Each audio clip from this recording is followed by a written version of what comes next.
Testing 1 2 3 guys. Testing 1 2 3. Testing. Yo, what's up? Welcome back to Vencabot Nioh 2 action. My name's Dave. Guys, yesterday we played multiplayer for the first time ever in Nioh. I never played in the first. Oh, well, look at my amazing hat, guys. Look at my amazing hat. We played multiplayer for the first time today. It was fucking amazing. It was stellar. It was mind blowing. It was like a whole different game, and I enjoyed it immensely. I look forward to playing more of it. But I think that we're gonna try and stick to single player for the most part in this playthrough, for a few reasons. One of which I was just telling Dix, and I told Kavias last night that the viewership was really not there at all for the multiplayer content on the stream. I think it's because people sort of feel left out when they see me playing multiplayer on stream. They don't feel like they're as much of a part of it, which is kind of not really what the channel's all about. But also because I think that this game, having that duality to it, I find so fascinating, that it can be so fun single player and so methodical and so relatively slow paced. And then you can go to multiplayer and it be so fast paced and hectic and also, you know, equally fun. I find that fascinating. I don't think I want to lose. I don't want to lose the fun I've been having single player either. So my plan right now is to do main missions on stream, single player, and then on Fridays do the submissions on multiplayer with the homies, supposing anybody's available. The first man Hideyoshi served was Oda Nobunaga, the young ruler of Owari province. Nobunaga possessed great military ambitions and an unrivaled thirst for tackling the unknown. Huh? Interesting. So I think I'm playing as Hideyoshi. That's what I think, right? I'm Hide. I don't think much Japanese history. Province is south of Mino. It's Oda clan territory. Lord Nobunaga, he's the head of the clan. He's young, but they say he's a big shot in the making. Yeah, I don't know. They have a weird little brush haircut. He's a bit of an idiot. So I'm not sure what to make of that.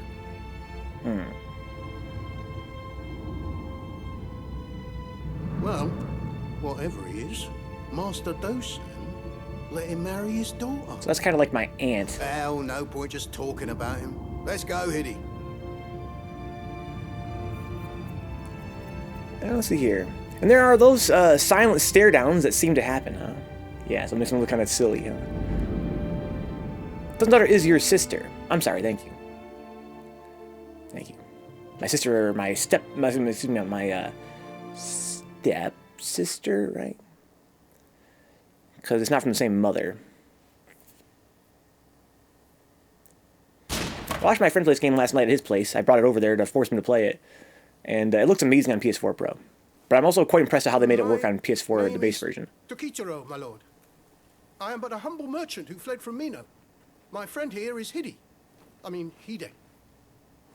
We are truly honored to have been granted an audience with you.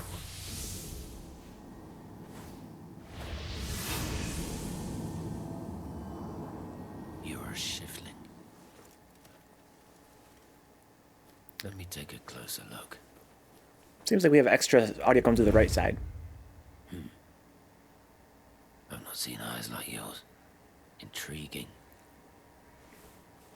Welcome back, Brian. Henceforth, the two of you shall serve me. No, it's centered. It's just that sometimes they move left or right on the screen and the stereo tracks them. It's kind of weird. There's already better cutscenes than the first game had. I found the characters quite interesting. Or at the very least endearing. So, how did my father meet his end? Was his death worthy of a viper? With his venom felling his foes? Pretty much, yeah. He got destroyed, though. It was more like an ass-whooping. It's like a curb stomping. But yeah, I guess. Hella anime. And I'll take it, Dix. I'll take it. Again, it could be more... You know, it could be more sober. But the first game's cutscenes did nothing for me. This is a high-risk, high-reward Twilight mission. Enemies are stronger, but also have the chance to obtain strong equipment. Huh? You can also play a Twilight mission when Twilight comes. You can only play it when Twilight comes, because it means it renews every day, I guess, or some shit. I have to unlock special... I have to actually complete missions in the game, too. Huh? Okay.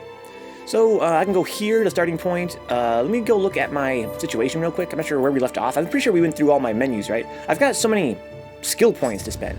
What's with that? Why am I not fucking with this right now? I guess it wasn't the right timing last night. When Twilight comes, it refers to the specific mission. The mission needs to enter Twilight. Oh, I see. Okay. I gotcha. So I'm using Odachi.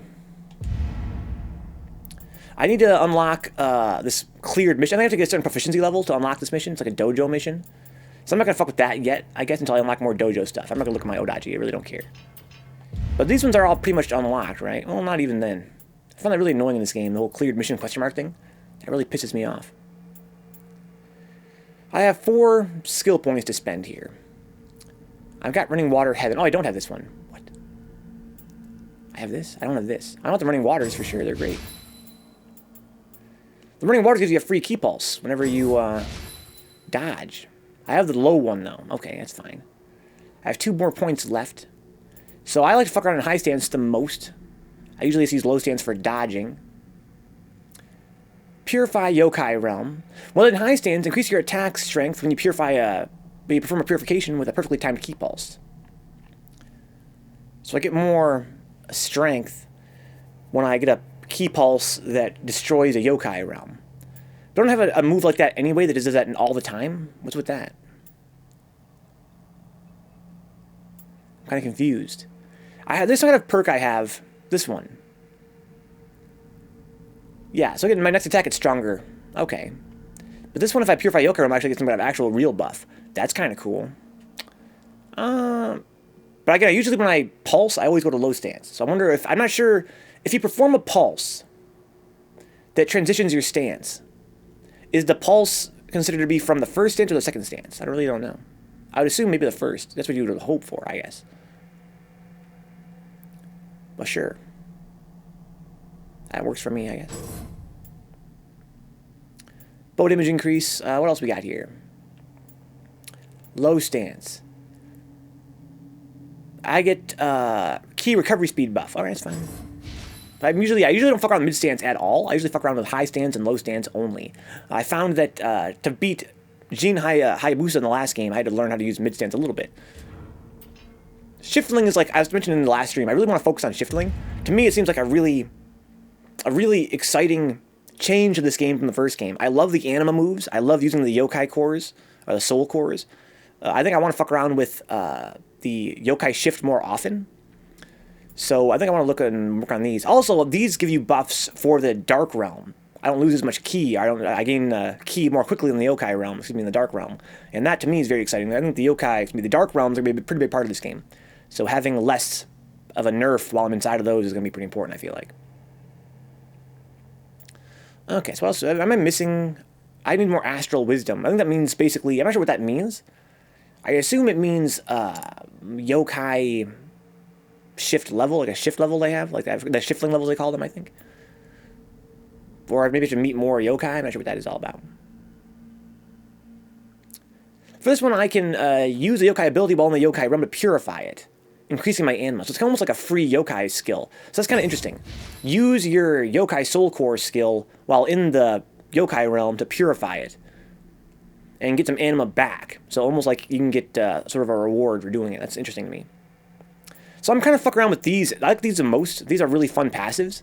But let's explore a little more on this map here. Let's explore a little bit more on this grid. Guardian Bond passive. Imbues the shockwave that's produced when activating yokai shift with an element. No, I don't really care about the element stuff. Destruction, okay. Reduces the depletion of the yokai shift gauge by 60% when performing attacks in yokai form. I can level it up. I already unlocked it once. Murderous Strike. Restores 5% of your maximum health when defeating an enemy with certain active skills. Oh. Okay, it's one of those kind of buffs. Those are kind of fun, but I don't really have that many. You know what's kind of interesting about these dicks is that these encourage you to use more active skills. Whereas in the first game, I didn't really use them that much. I liked a few of them. But knowing that they can restore your health, for instance, is interesting. Makes you kind of want to use them more. Okay. When taking damage. And where's the one that... Is this the one for... yeah, I can actually make my gauge deplete more slowly when I attack. Okay. Again, I really just want to kind of level up the ones I've been raising already. I don't think I want to explore too many new ones. But let's just have a look around just in case. I get my health back when I perform a burst counter if your health is dangerously low. That's a pretty good... I mean, 20% is nothing to sneeze at. But even then, I'm not sure what dangerously low really means. Curative Cores. Restores 40% of your health when you obtain a soul core. Again, that sounds probably like worth having at least one of. You know, at least buying once. But I'm not really that excited about it. Hasten Awakening. I get more sentience. That's cool. To be fair, active skills are pretty broad. Yeah. Yeah, again, in the first game, I didn't really fuck with them that much. Even though they're quite broad. But mostly I found that they didn't really need to. I pretty much only used to use, you know, square, square, and then triangle, right? Like the one that finishes your combos. But again, if you knew that they could heal you and stuff, that could be interesting. It's like maybe inflict stats changes or whatever. So I get a higher drop rate for items on that one. Yeah, again, these are all really good. I think it's going to be a pretty good tree. I like the shiftling tree.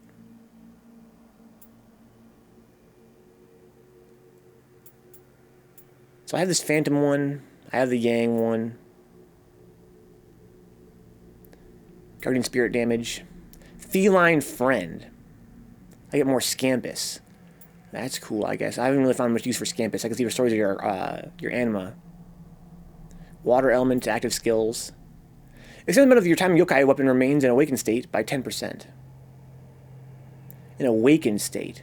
So this one gives me a faster sentience. This one gives me a longer sentience. Interesting. What's up, Zanzu? I'm here, but also really tired. Welcome home, Zanzu. Take a fucking kick your shoes off. Relax. You have every right to be tired, I'm sure. Now's the time for you to unwind. Welcome home, man. But no work? Let's fucking go, Zanzu. Man, fuck work, dude. Just trying to forget about that shit now that it's going to be gone for a couple days. Rest well, dude. Rest well. Rest hard, rest deep.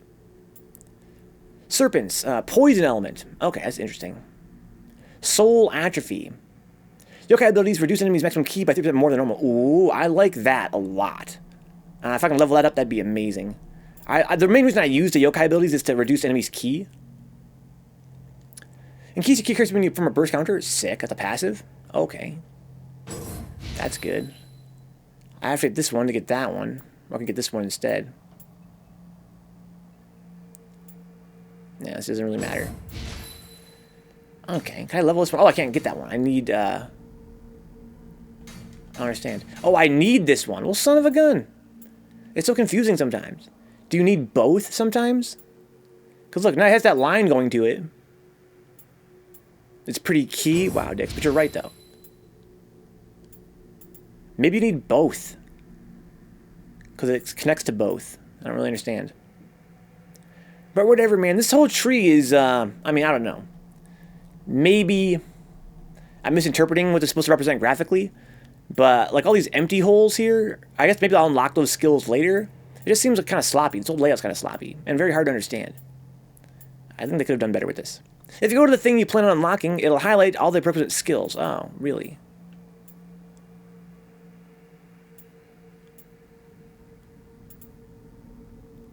Again, so some of these lines don't seem to matter at all. Like, I have this line here. But maybe, again, maybe it's only because I already have... If I had to guess, I would say that maybe some require more than one thing to unlock. Again, like maybe this one, I need both this and this, and it's highlighting the one that I'm missing. Some of them need multiple skills, some don't.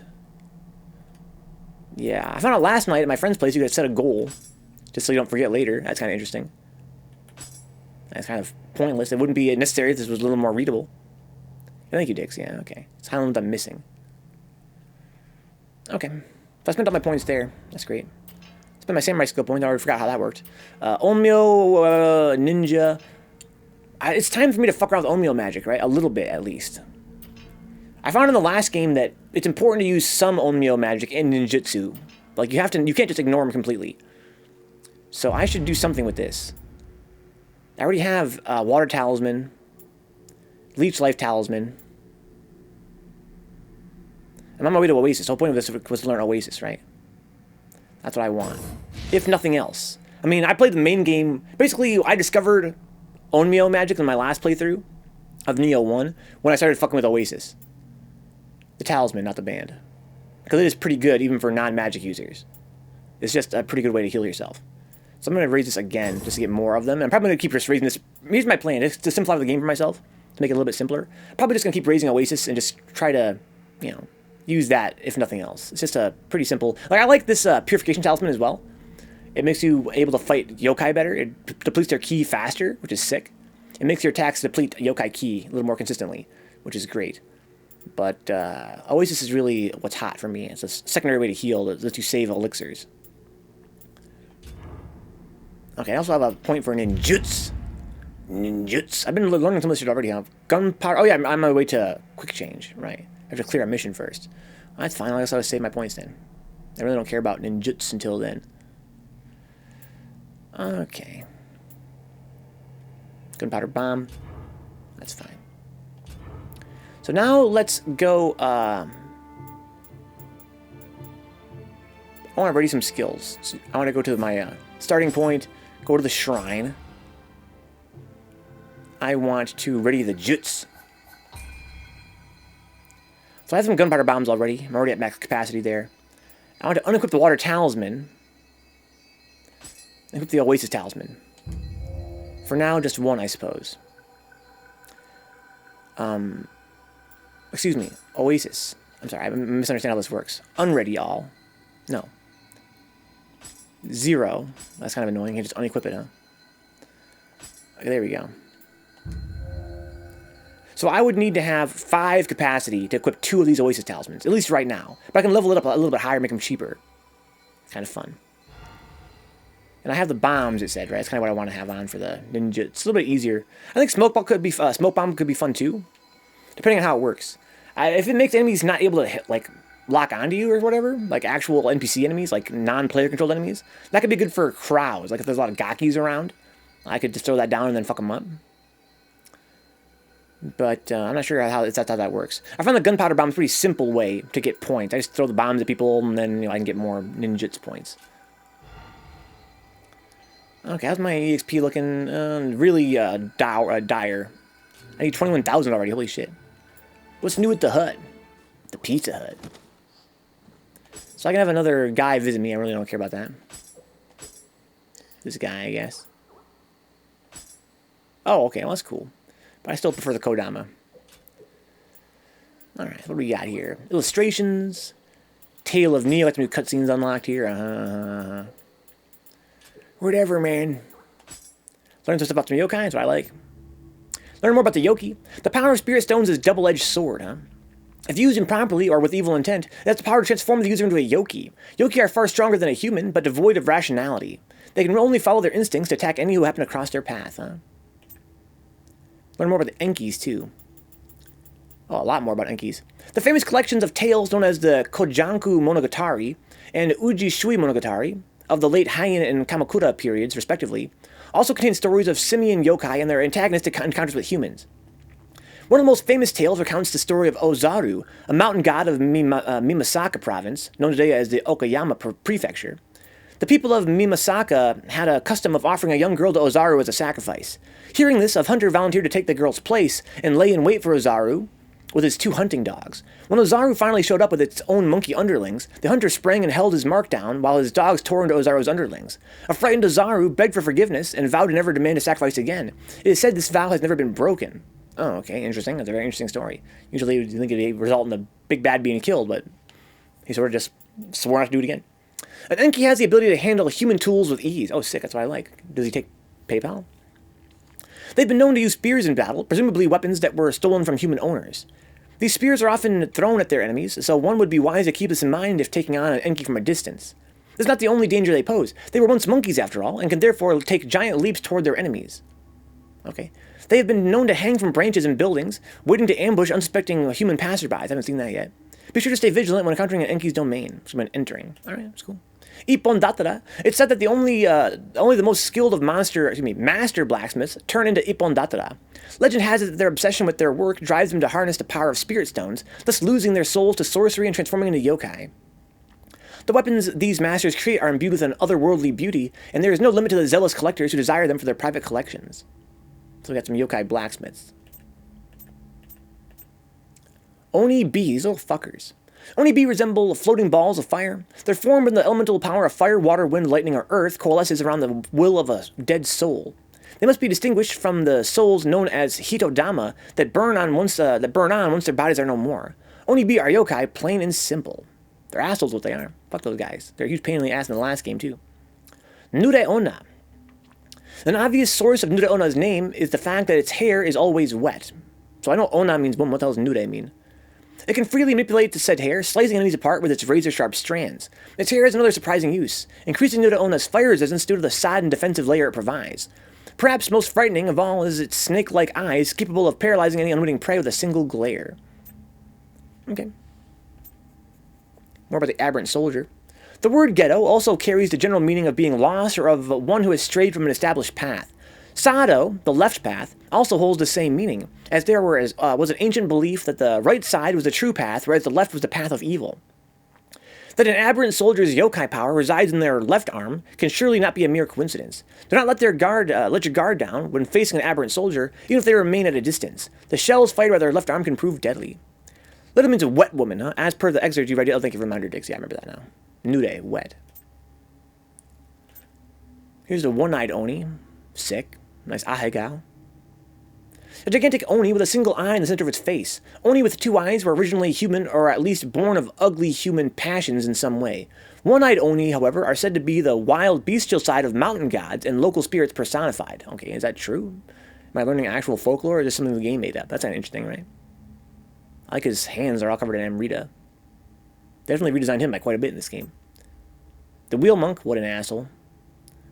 What a dick. It's a yokai like a wheel with a gigantic face attached to it. The wheel is big enough to be used as an ox cart, and while the face has a certain degree of freedom to leap from it, they remain tied to it by their hair. For real? I can see the hair there tying it in, so I guess it could be free from the wheel if it wasn't so tied in. Wreathed in flames and scowling hideously as they roll around, the face resembles a visitor from another world, and has long struck terror into the hearts of those who witnessed them. I'll bet. It's definitely not a great sight to see. This is the Karasu Tengu. Karas Tengu, giant Tengu with wings, like a crow's, have been known to humans since ancient times. They have keen eyesight and hard beaks, and fly around as they please, controlling the wind. They have no trouble finding purchase, even on sheer cliff faces, and use their control of the winds to attack when provoked, making them a fearsome foe. Also bad, one of my favorite foes from the last game. They're very fun to fight. Very cool feathers. The lesser Umibozu, so this is different from the toxic sludge we had earlier. Ko-Umibozu, literally small Umibozu, are the resentful souls of samurai who died fighting at sea. They're said to lurk in the waves and ambush passing vessels, making them feared by fishermen, but also reportedly come up to the shore at times. It looks like Jello. More about Mizuki here. This is the actual boss. Mizuki. One theory postulates that Mizuki came to be when a large number of humans and horses met their deaths, their grudges and hatred intermingling until they finally took the form of a horse-headed demon. After slaughtering victims in droves to rid itself of its lingering resentment, Mizuki finally fell down into hell. It was sentenced by Enma, the judge of the underworld, to work there for as long as it took to make up the lives it had brutally taken. There's a bit about Gozuki, too. Very similar backstory here. In the collection of stories known as the Konjaku Monogatari of the late Heian period, there's a tale of the bull-headed demon who attacks two monks and immediately devours the older one. The younger monk clings to a statue of Buddha and chants a sutra with all of his heart, and his prayers are answered when the god Bishamon smites the demon, splitting it into three. It's said that much like Mizuki, Gozuki also fell into hell and was sentenced by Enma to servitude. Unlike Mizuki, Gozuki is endowed with large horns that protrude forward from its head. It enjoys using these horns to toy with its enemies, charging at them and tossing them repeatedly into the air before dealing a killing blow. It's said that this method of killing shatters its victims' bones, making them easier for Gozuki to eat. The fact that Gozuki is also known to favor blunt instruments as its weapon lends some credence to its, The fact that Gozuki is also known to favor blunt instruments as its weapon lends some credence to this unsettling theory, like to break people's bones and eat them. One should be especially aware of its charging attack to avoid becoming its next dinner. While its horns are its biggest weapons, they're also its greatest weakness. A carefully timed blow at its horns is a key to taking it down, for sure. As punishment for hurting people for fun, you have to punish people in hell, yeah. He's like, oh man, what a drag. Just what I didn't want to spend eternity doing. How did you know? Driven by its curiosity, the Kodama finds its way into many unusual places. However, perhaps due to its arboreal origins, it has a poor sense of both direction and distance, and often loses its bearings. If you ever chance upon a disoriented Kodama in your travels, direct it to the nearest shrine. A Kodama never forgets its debts, and its deep connections to the gods will surely pay off eventually. What a fucking badass that guy is. Scampus! The Gaud! While a Scampus maintains its friendly temperament within the dark realm, it's not entirely unaffected by the energy within, swelling up like a pufferfish instead. There are those who go out of their way to lead the yokai into the dark realm, curious to witness its unusual transformation for themselves. However, it's unclear how many of these intrepid souls return from their outings alive. One would be wise to not follow their example unless remarkably well-versed in the realm of yokai slang. Gee, who does that sound like? Yeah, boy. I love my amazing new hat. Okay, so that's that. Everything's done. Let's go to the actual game. The Hidden Monsters of Okehazama. This is, Momio. What a surprise! I wasn't expecting them to take in a bunch of outsiders just like that, without any real clue about our background. I guess they must have been impressed with good old Tokichiro. So she's traveling with us now? I guess I'm not totally on the level with this. It seems awfully fast-paced. It would have been nice, you know, from a narrative perspective to, you know, have become more introduced before we just have, like, a party. Even, I mean, Tokichiro, they had that scene at least where we sort of got introduced to him as a guy that has, you know, he's like a merchant with a bunch of very high ambition. And my character's sort of listless anyway, so it was very believable to me anyway that, you know, Hide was just like, okay, I'll join you, why not? I got nothing else going on. But Momio, isn't she like a leader of some kind of clan or some shit? Like, why is she traveling with us? I mean, she hates me, I'm half yokai, don't we're just homies? That aside, things sure are getting busy around here. It sounds like the enemies are maneuvering a considerable force this way, but I imagine that's not going to stop you from getting out there and earning your keep, right? Me, I have no interest in crossing swords with my fellow man. I'll leave that to the rest of you.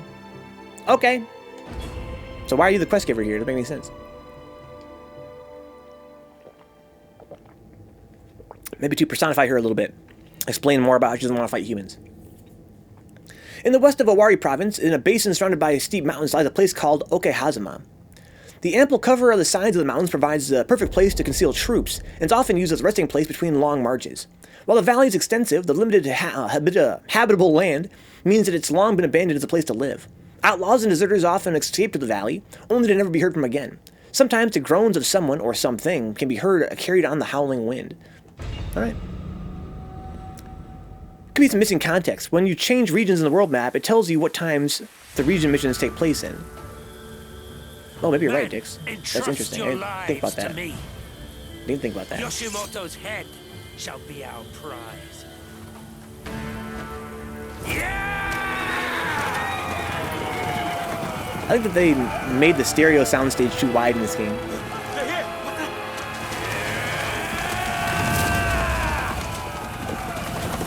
Uh-oh. Watch out! Watch out, man! Just got a cool wig on.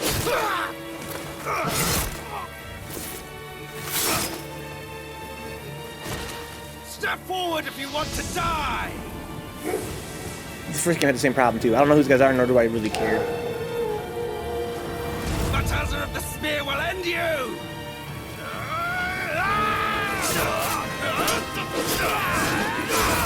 I think it's trying to, you know, sort of reflect Japanese history.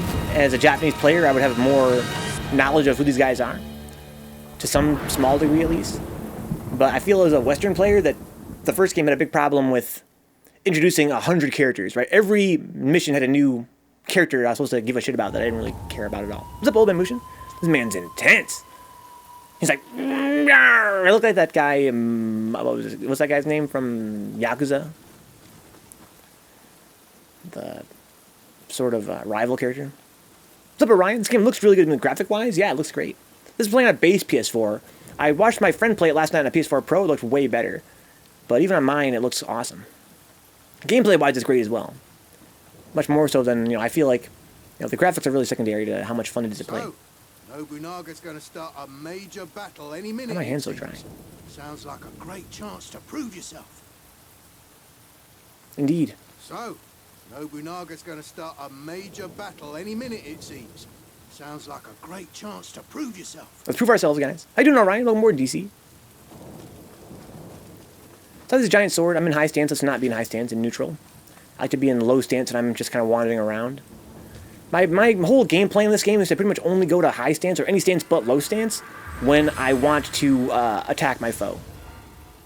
So I sort of have this thing where I stay in low stance all the time. I feel like the right channel is extra... I'm going to mess around with my mixer a little bit. I just feel like the right channel is overpowering the left one.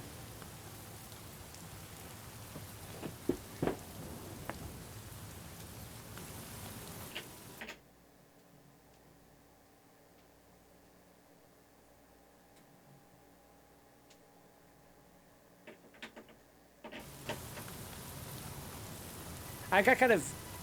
I remember getting sidetracked here, thinking about this. Yeah, that's better. Before we talk any more about Zelda, let's address J-Bomb's concern. Because I don't want no one in this chat to tell me that they like cake more than pie. Pie is... Yeah, so if you're not familiar with the game at all, Orion, this game, what makes it different from Dark Souls is a stance mechanic. It's a, oh, hi. Who the fuck are you? He's not an enemy. He's some kind of friendly, I guess. It has a stance mechanic where you can be in either a low stance. Let me drop my sword so you can see. This is low stance. My sword is held low. It has a mid stance. My sword is held somewhat higher. And it has a high stance where my sword's held over my head, basically. And the flow of the game revolves around tactically using these three stances to your advantage. And it's something that, you know, strong players are really fluent with, and weak players don't even fuck with at all. And I'm at a kind of intermediate level now where I played the main game for like 100 hours, not even fucking with stances at all, and playing only in high stance, which gave me this really shitty dodge roll. It's the most aggressive stance, but the least defensive stance. It has a very shitty roll and a pretty bad block. And all the moves take forever to come out. That's my fastest move in this stance, high stance. Right. So my plan was to play kind of like it was Dark Souls. You know, in Dark Souls, you have very slow moves, and you get this dodge roll. So I was able to make it work for the entire main game. But once the game got harder in New Game Plus, basically, I had to start to learn how to play it the way the designers intended to. And that meant changing my stance based on the situation. That's when the game becomes much more fun. So in low stance, you have very fast attacks. I can be like, blup, blup, blup, blup. It's a very slow weapon, but that's my fastest move I have is low stance fast attack. And it's, you know, even its heavy attacks are quite a bit faster than the high stance. But very importantly, it has this amazing dodge. This dodge is the best dodge in the game, and you want to basically stay in low stance if you want to dodge a lot. Mid stance has very wide swings, which is good for crowd control. It has a very good block.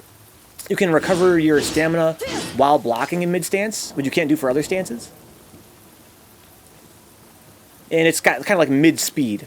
It's like mid-speed attacks. And again, the high stance has the worst dodge in the game, and the slowest startup times, and the longest recoveries too. You're actually very vulnerable after you hit them, but the most damage by far, especially the most stamina damage. So it's good for knocking foes off their balance, basically. So it's definitely quite involved compared to Dark Souls, but it ends up being this game's benefit. It makes it very fun. The game is balanced around it more or less. It rewards you for knowing what stance you want to be in at what time. It's a very fun game, Orion. Again, I want to stress that the first game, I had issues with the learning curve. It's very complex, very involved compared to Dark Souls. And so the first game, I pretty much played the entire game in high stance. And if I was in a situation that was bad for high stance, I just sort of ate shit and just sort of worked around it. It made the game very slow paced. Because it has such a long startup time on the swings in high stance, I spent a long time waiting for an opening for my opponent, right? Just looking for the opening. And if I had known to go to a lower stance, I could have capitalized on smaller openings, because I have faster attacks, right? So there are some enemies in the game that they don't really have moves that leave them open for a long time. So finding a spot to hit them with this was very difficult. And I was kind of closed-minded in terms of like being willing to go to a lower stance to get a faster punish. So the game really, it can be played basically in one stance. You can succeed. It's just much harder, much more tedious. If you're open-minded to the idea of stances and using them tactically, it makes the game much more, it paces the game better, and you get a pretty strong reward from it. Anyway, sorry for the rant, guys. Let's get the show on the road here. Get over this mountain, and you'd be right by the Imagawa clan's forces. But attempting it would be suicide. The place is crawling with yokai. Well, gesture menu, pause. Okay. Nice. Huh. You want me to move aside? Yeah. Backflip. I'm Genki as fuck, You're bro. asking me to move? You've got a nerve. This is hardly the time to be turning tail and running away. I don't really understand, but whatever. My plan was to fight so bravely that Lord Nobunaga would have no choice but to ask me to rejoin him. But that's not looking likely now. Do you want to join my team, bud? I guess not. Okay. Let's sneak around and try and find some demons to kill. So again, when I'm moving in neutral, when I'm kind of exploring and stuff, I like to stay in low stance. That way I can dodge quickly. And then when I see my opponent is like open, I'll change to a higher stance. Usually high stance for me personally. That's sort of the way that I play the game. I move in low stance, and then when they're open, I quickly go to high stance and strike. I hear yokai, but I don't see yokai. So here I'll be in low stance, right? And I'll kind of dodge away and then go to high stance. Get damage, go back to low stance. That's sort of the way I do it. I like to get hit first. That's my tactics. If I get hit by that guy, totally intentional. Nothing makes me harder than getting hit by an opponent. There's another Gaki right there. Some bat try to snipe me right there. I have this move, I think I can charge this or some shit. No, I don't think I do. Cut it out, you goofball. Can't believe it. With all the rain, the bridge got swept away in a mudslide. Okay, so we lost a bridge somewhere. Who's in this cave? There's more Gakis over there. Nothing right there. Okay, well, there's like a little cave. What's going on out here then? Treasure? Secrets? Goodies? This is just a bridge that got swept away. So I get a hint of what's to come over there. My goal is to get around to that side, I guess. There's also a little Kodama or a Sodama over there. Little dude that wants to buy stuff from me. They're alright. So we got more than one Gaki over there. They can be kind of troublesome if they're in groups. What do I have to deal with that? I go to mid stance and have wider swings. I also have these bombs. I guess I don't have them ready though. I need to equip some spells, huh?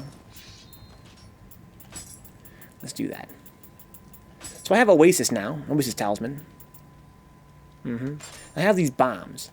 So, unlike other RPGs that have consumable items, this game has a feature where you have these juts, they're called, like arts, like magic spells and ninja moves, which are expressed as items, but they respawn automatically at a shrine. So they're kind of like your Estus in Dark Souls, except that they are, you know, they're weapons, but you can actually restore them like Estus at a shrine. So it's kind of interesting. It kind of confused me when I first played Nioh 1, that although they are expressed as consumable items, they are consumable, but you get them back at the shrine.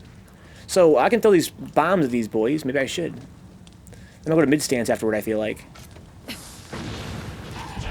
Try and fuck them up. Oh, there's 3. Ow, you fucks.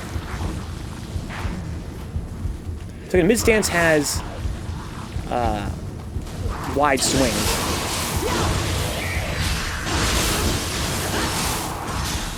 Okay, let's go back to low stance. High stance.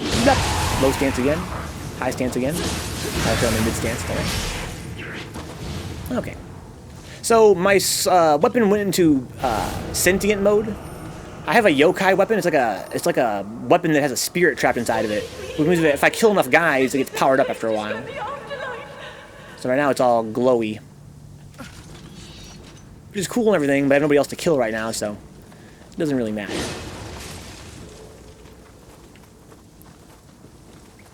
So I came from over there somewhere, I think, right? I might have to explore here. Sure, there's a lot of ways I can go. That's good though. I like that. The non-linear sort of gameplay lets me go explore and find treasure and shit. Aha.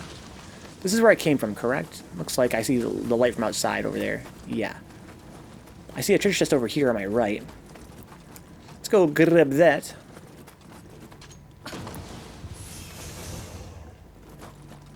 So I have a little more than half my health left. I'll be fine. I'm not going to heal myself. I might regret that later.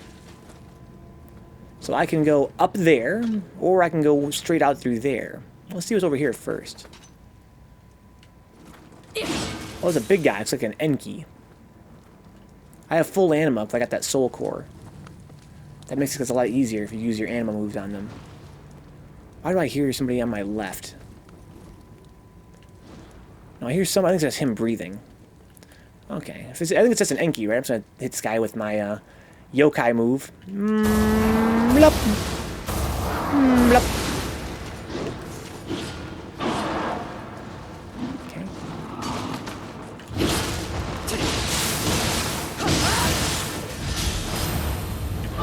Oh, I dashed into it. Okay, I'm still alive.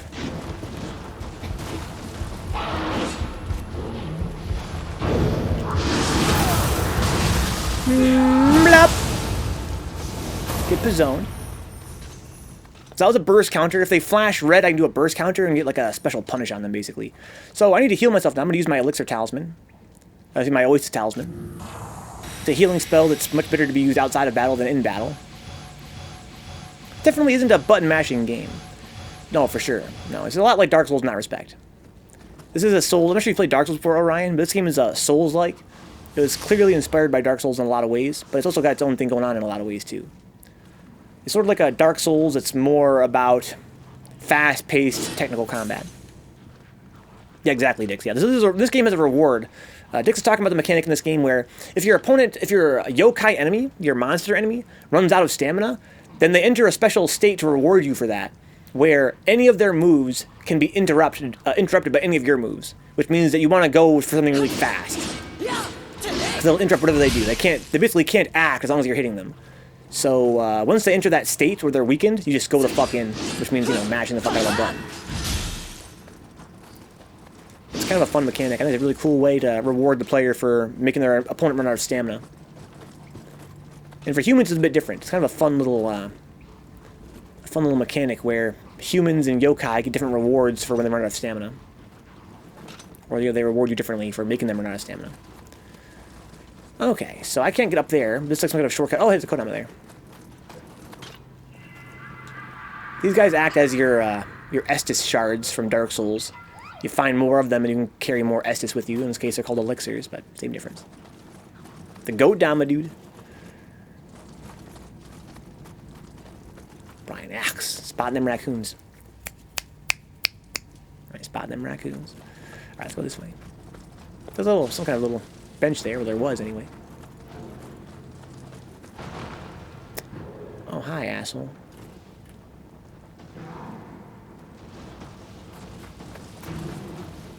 What's good, bitch?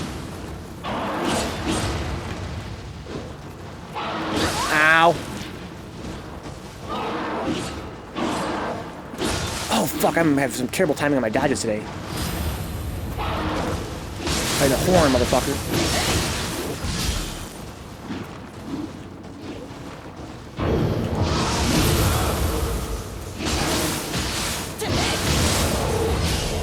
So I'm having a lot of trouble, like, hitting them out of their move without me taking damage myself. I think that my burst counter is very spacing dependent, right? If I look at it, you'll see that my stand comes out of me to hit them. No, not really. I misunderstood that. So I have difficulty, like, hitting them and not trading. But it's usually worth the trade. It's just, I don't take full damage either. I take partial damage, but it's kind of annoying. That's why, you know, again, every burst counter in this game, there's 3 different kinds of burst counters. They all have their own benefits. And for my characters, it's a brute burst, which allows me to much more flexibility in terms of timing it to hit them out of their attack, to interrupt their attack, basically. But it's you know, not quite as effective for moves that are coming at me very quickly compared to some of their equivalents in the game. What's up, bro?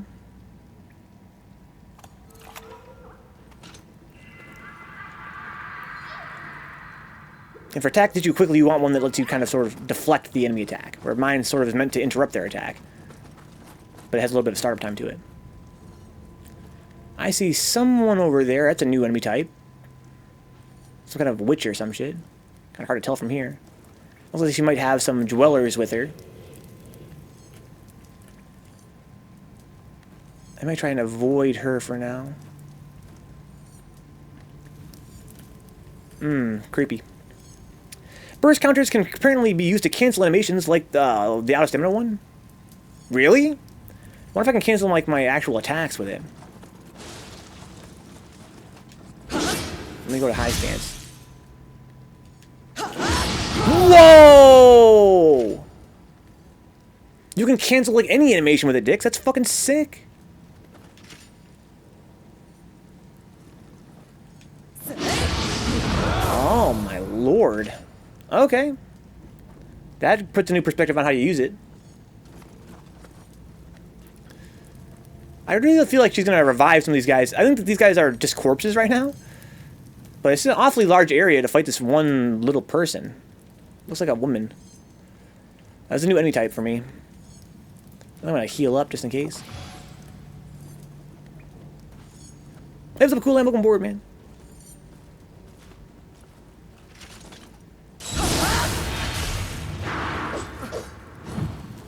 Okay, she can cancel that dash into something else. Oh, you son of a bitch. Oh, she's getting stun locked. Okay. Interesting. So it's kind of like a minor enemy. She was able to get stun locked. I assume they did that to make it feel snappy. Oh yeah, for sure. Again, that's just a game design decision, right? Yeah, they could have done the opposite, right? And made it so you have to kind of be... You kind of have to be more patient with your attacks if you want to get a counter. But instead they decided to make it, you know, more, like I said, snappy. More like, you can go the fucking... It rewards you being more aggressive, right? Which is not unlike Nioh, compared to Dark Souls. I feel like overall, Nioh was a more aggressive game than Dark Souls. And that's one way they sort of expressed that, is you can just fucking counter out of your combo. There's no reason not to go in. If they could turn red, you can just smack them. Oh, shit. Thank you, Astro. Thank you, mutants. But the most important question is, does your helmet get Wi-Fi reception? Mine, no. But you can use it to tickle someone if you wanted to. And you might. I don't see why you wouldn't. I do mutant. I heard mutants going to be doing some streaming tonight, guys. Some Third Strike streaming. Is that still on? So I can go that away. I can go that away. Oh, what's going on out here? It's outdoors? I can see the rain. Okay, that's cool. Do you guys love it in the year 2020 when you are inside of a cave and you look outside and you can see the rain dropping outside? It seems like not that long ago that wasn't a thing. Almost like I guess maybe I'm just, you know, old. But I kind of still expect that, you know, if I'm inside of a cave or some kind of, you know, building and I look outside, I will either not see rain until I step out, or it'll be raining inside as well. Right, to me, that's really sick that they can actually have the rain fall only where there is no shelter. For some reason, when I try to access the site, it says can't connect to the Discord client.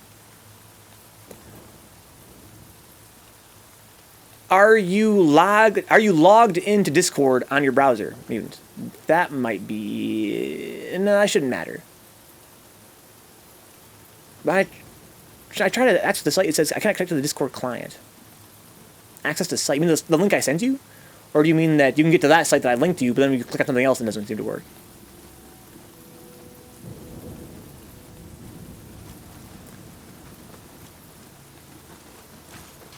Here's a shortcut back to the shrine, looks like. I hear the shrine anyway. When you click on that, what you want to configure, everything grays out. Oh. Well, let me take 5 here, guys.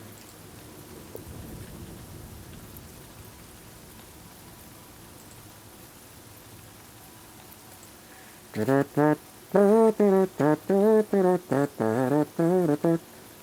it be that it stopped working? I found that they've changed the way that it works in the recent weeks. I wonder if... So let's see here. She said, when you click on what you want to configure, everything grays out. What do you want to configure? So you went to the chat widget, I assume. Or the voice widget, excuse me. The voice widget. Server. I can click any server that I'm signed into. So, again, are you logged into Discord in your browser? Because when I click on voice widget and server, it gives me a list of servers I'm a part of. So I would need to be logged in. Okay. So do you see a list of servers there when you do it? I'm going to click on, for instance, the Jazzy one, Jazzy Circuit. Bloop. Voice channel. I'm going to select stream. And then I can seem to toggle things on and off. Hide names. I can click hide names and turn that on and off. I can click small avatars. Text color, I can change that. Text size, I can change. Is that something you can't do on your side, so that it's all grayed out? You get an error message? Do you see the list of servers? Or can you, maybe that's also grayed out. Let's see here.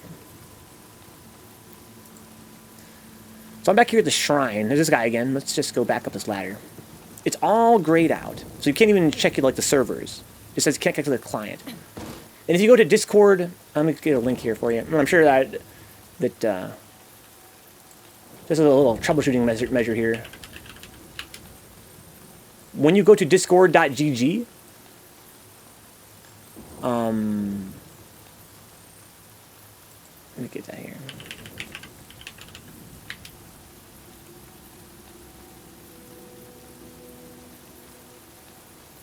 Yeah, or discordapp.com.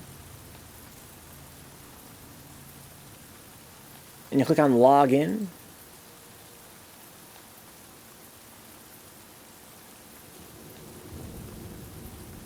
It should open the actual app, like the Discord app, right? For all I know, you probably use the browser version all the time. So maybe that's something you just obviously have set up. But basically, you have to go to discordapp.com or discord.gg. Let me know if you can basically use Discord from there. Like, check your messages and shit like that, and, you know, browse all your servers. Because that would kind of prove to me that you're logged in. I find it weird that it can't connect to the client. Oh, maybe it needs to connect to the desktop client, and maybe you never used the desktop version? I don't know. I wouldn't think so, though.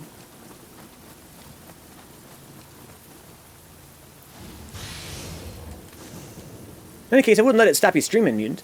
Just because people can't see people's names lighting up. It's not a big deal. I'm sure I'll figure it out, but I do use a desktop client. Okay. Well, then, make sure that, again, I'm sure you already have it all set up, but make sure you can use the browser one, too. I feel like, again, the most likely issue would be that you're not able to use the browser client, which would be an issue. What's up, Yoga Brain? But I think you mentioned already that you definitely can and definitely are using it. You can use it right now, for instance. And then that would mean that it is able to log in on browser. So I wonder why the Discord app thingamajig wouldn't work. The Discord stream kit. I'm going to drop, like, a sword for this guy. I usually give him swords. I don't ever use swords. There you go, bud. What do you got for me? So I'm not sure you're playing Nioh 2 yet, Yoga Brain? Probably not. I know you're quite busy with other games. Other great games. But not only is there Kodama in this game, there's also the new thing, Sodama. Which are like little Kodama that will sell, they're little salesmen. And they will trade you stuff. You can give them something, they'll give something back in return. It's pretty amazing. It's a whole thing.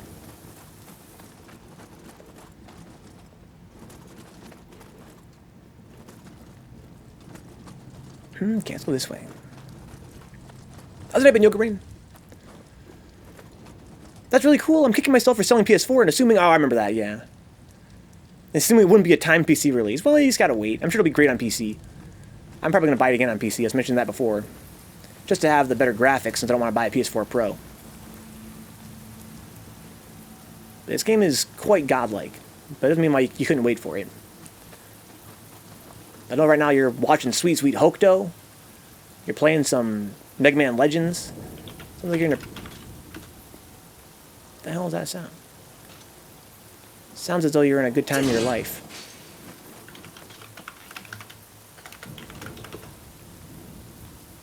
What? That's the sound of typing.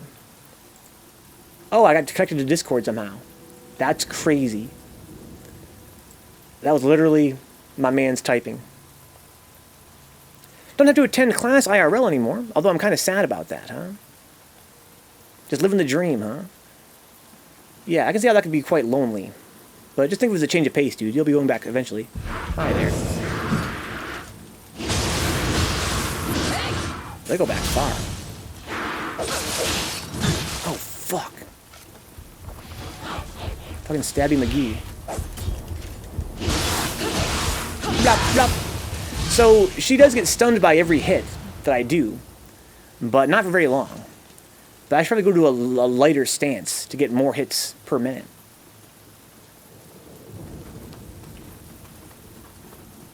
Okay, so that's our little hiding spot here. So the Scampus back here. What's good, Scampus?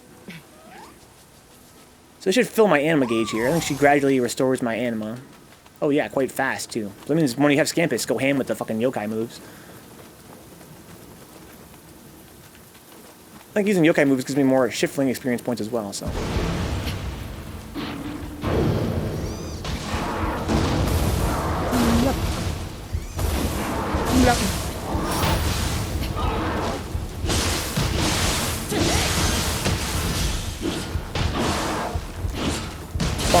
bonk, bonk, bonk. Oh, I interrupted her. Oh, he's out of stamina. Oh shit, you're done, dude. You're done, bro. Got lucky there. Thought I was gonna get grabbed. Oh, I could have canceled my thing and hit him. I gotta get into that mentality. Try to be in Discord, voice lobby do no. Not at all. Not at all. It might force you into it. So basically, there's like a really weird feature of the stream kit where sometimes if you load the stream kit, it will put you into the voice chat in question. But no, you don't need to be in there to configure it or even to use it. For instance, I could, even though I'm not in the Third Strike chat on my server right now, I could put up on stream who is in the chat, you know what I mean? Like who is in there. Right now it's nobody, but yeah, you can use it without being in there. I don't believe that's your problem at all.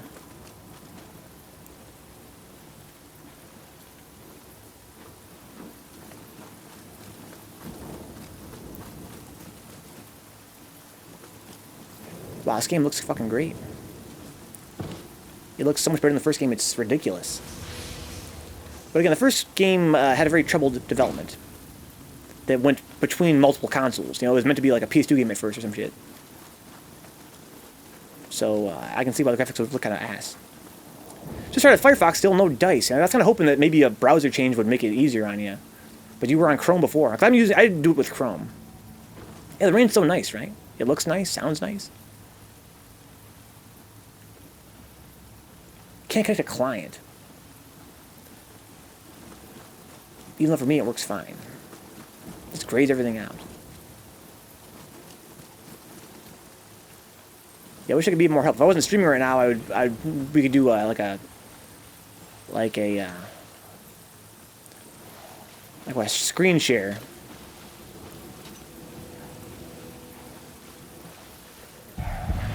There's a lot of winners over here. Oh, there's a Gaki up there throwing shit at me.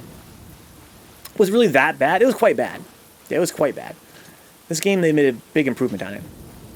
Had to be something on my end, clearly, huh? Maybe. But again, I want to stress you, I wouldn't not stream because of it. Again, I find that, you know, it seems like nobody cares on my stream when I have that up or not. I forget it sometimes entirely. Nobody seems to notice.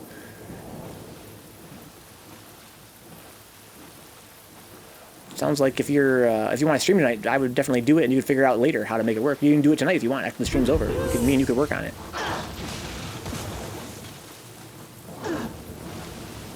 These chicks are fucking crazy.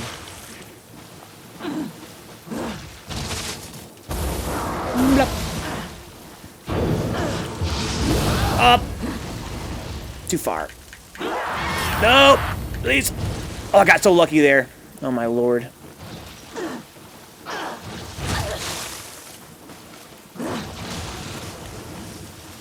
I want to be this way. I got you to do it. Should've just ran away. I gotta get past her. I don't want to be on that side of her.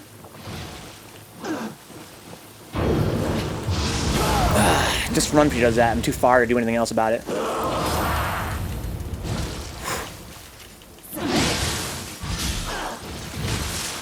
This chick is really fucking me up right now. I guess you want to be close then. If I'm close, I can hit her out of her shit. Yeah, so basically my problem was being far from her. I want to be close to her so when she does her stupid shit, I can hit her. When she does her red move, I can hit her out of it. Oof, what a nightmare.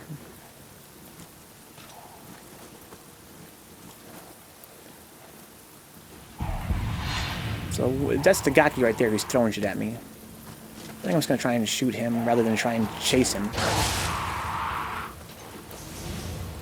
So this is kind of like a Dark Souls kind of a thing where sometimes they'll have enemies kind of pelting from far away to try to lure you to become overly aggressive.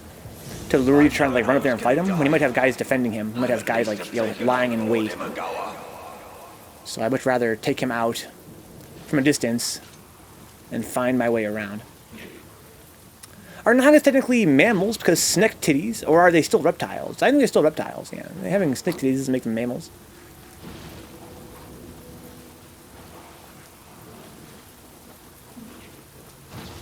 I think I see two of them up there. Am I tripping, or is there two? There's only one. Someone just saw me. Hey there, bud.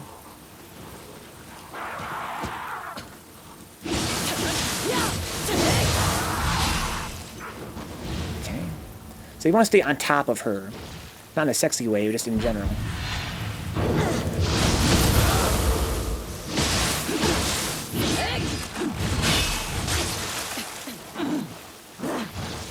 Oh, it's slow.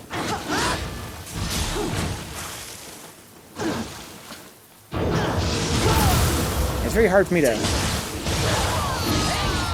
not trade with her.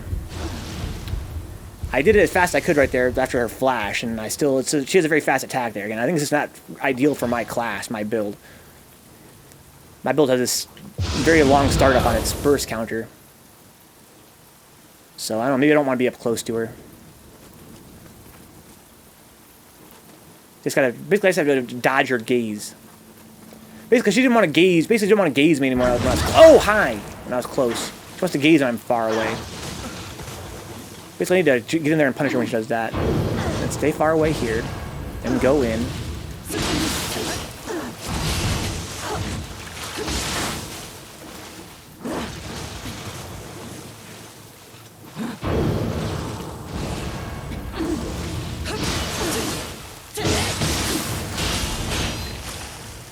There's a lot of ki. Because you're making all these yokai realms. So I got a bunch of anima. I gotta keep better check my anima and make sure I use more of my yokai abilities. I don't want to just have spare anima all the time.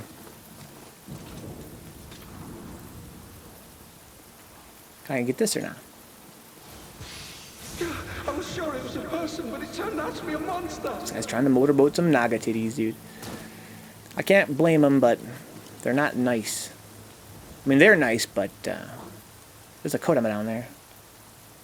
But these nagas aren't nice. Personality-wise. I hear a Gaki still somewhere.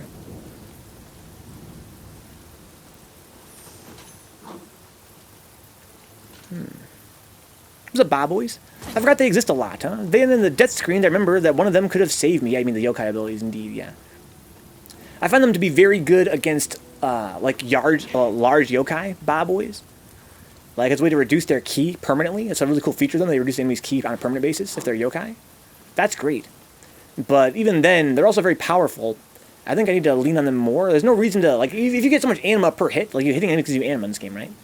So why let it be at max? It's just a waste of anima that way. You're wasting the anima you could have been getting, so just fucking spend it. Blow it. What's up, little bro? How you doing, Bob? Boy, not sure we've met, man. I'm David. Welcome aboard.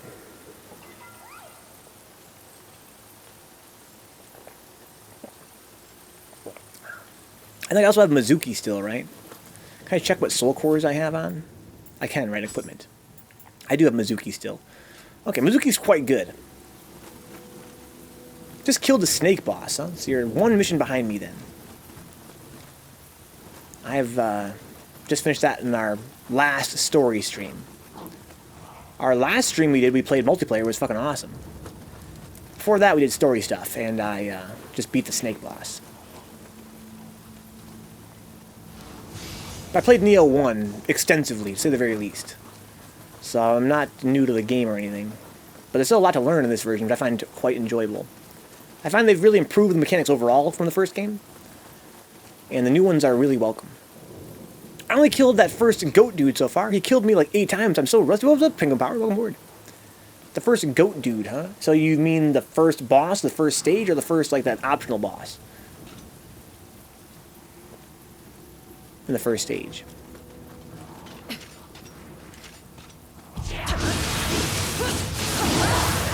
That last hit is a vertical hit that slices their head in two. And their heads are weak spots. That's pretty good. Yeah, the main boss of the first mission. Okay, did you fuck around with that, did you fuck around with the other one?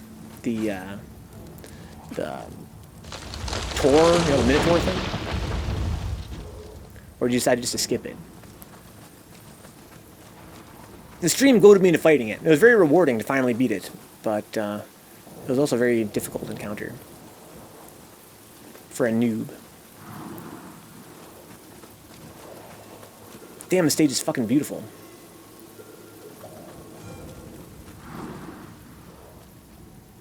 I am really skipping. This is a huge non-linear stage. I'm skipping so much stuff. I didn't mess with the optional one at all. In retrospect, I should have. When it showed up, I assumed I was not meant to mess with it, huh? Yeah, it was one of those things where you could choose to or not to. It was kind of like Dark Souls. I think it's supposed to be like a Dark Souls callback, where there's that first boss that, you know, you're not supposed to be able to beat, but you can beat it if you're godlike. And for me, it was a good way to learn the new mechanics of the game. I'm glad I fought it 10,000 times and died 1,000 times until I learned how to fight it. But, yeah, you could have just skipped it. And I think a lot of players should have, and I'm not, don't think any less of you for doing so. It's not really meant to be a fight. You should be able to tank with that part of the game for the average player. But it sounds like you played Nioh 1, so it might be a pretty good chance for you to brush up on your skills again. The body by that guy actually suggested not fighting it yet. The soul you hear. I'm not sure I understand, Bob Boys. The body by that guy actually... Oh, I see what you mean. You talk to the soul, so it's not to fight it. Yeah, exactly. Your dog, like, no opposable thumbs or anything, huh? Yeah, I think, like, just like Bob Boys pointed out, you got a little hint even to tell you to skip that guy. He's not meant for you to defeat at that point. But it is possible. Where the... I mean, I'm somewhere new now. So that means that there are enemies around here.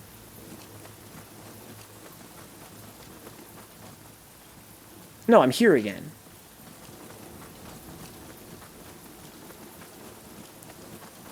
So I came from this side, I think. This is where the Kodama was. Oh, yeah, I crossed that bridge, that's right. So where did I just come from? Oh, up here. Oh. Oh, I see. So I can now skip that whole part. Oh, okay, it's like a shortcut. This game's actually my first dive into the hardcore RPG genre. Well, good luck, Bob Boys. It's quite difficult, but if you're patient, it's very fun. I want to stress that this is one of those genres where when you come to understand the fundamentals, Bob Boys, you will take more easily to other games in the style. So your first time is going to be really rough. But be patient, be open-minded, try to not over-fixate on your instincts as a gamer and try to learn new skills. Because if you over-fixate on previous games you've played and trying to take those skills and apply them here, you might find it like butting your head against a wall. That's a mistake I made many times in this genre. Playing a new game in this genre. Oh, this is a dark realm. Oh, okay. Well, I don't have enough Estus for this. From what I read, they say the first few bosses are the hardest, then you get better gear and things get a bit easier. Maybe. I found the first few bosses to be quite easy so far. But again, that's not taking anything away from those that have trouble with those bosses, it's just that I have a lot of experience with this style of game. I can't imagine they're going to get any easier. But it is true that as your gear gets better, it does make some tasks easier. But of course, this game enemies level up with you, so to speak. Not literally with you, hand in hand with you, but insofar as, you know, the enemies, they get stronger as the game goes on. The same enemy types get stronger. This is the Dark Realm over here, right? Yeah, so basically there's two ways to get to this point. I went the easy way. Let's go back and go the hard way.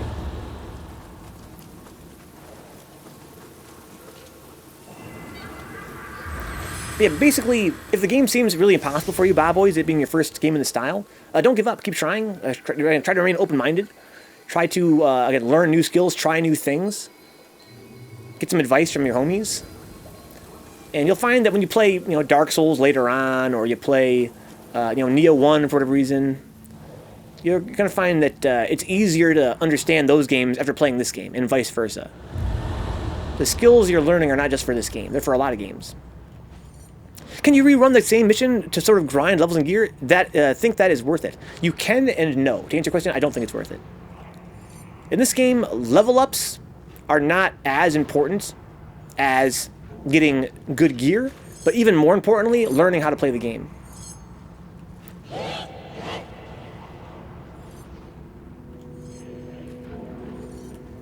Your actual EXP level isn't really that useful for anything, really. It's sort of meaningless, if you ask me.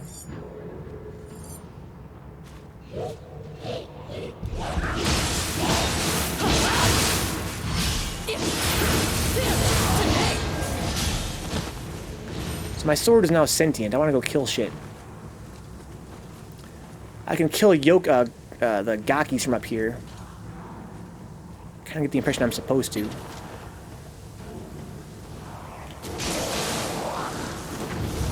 he's still alive.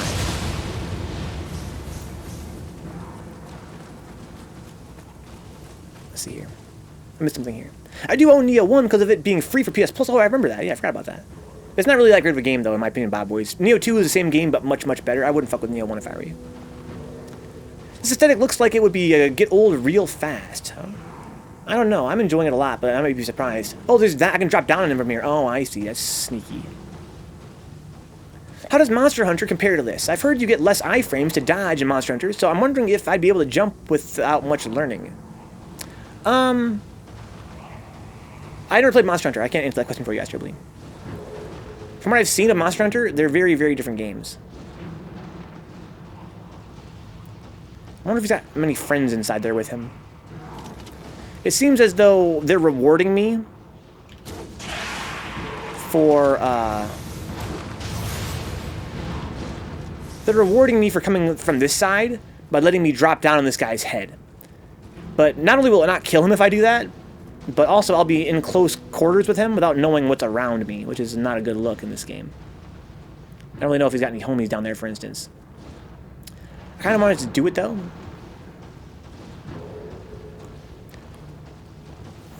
It seems like it would be tough to navigate, but maybe it's darker on stream than in-game.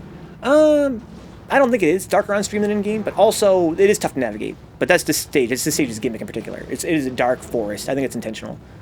It's not, the whole game isn't like that. Nioh satisfying your itch for a new Onimusha game. There's a lot of crossover, I feel like, Bob Boys, for sure. Alright, I think I'm going to drop on this man's...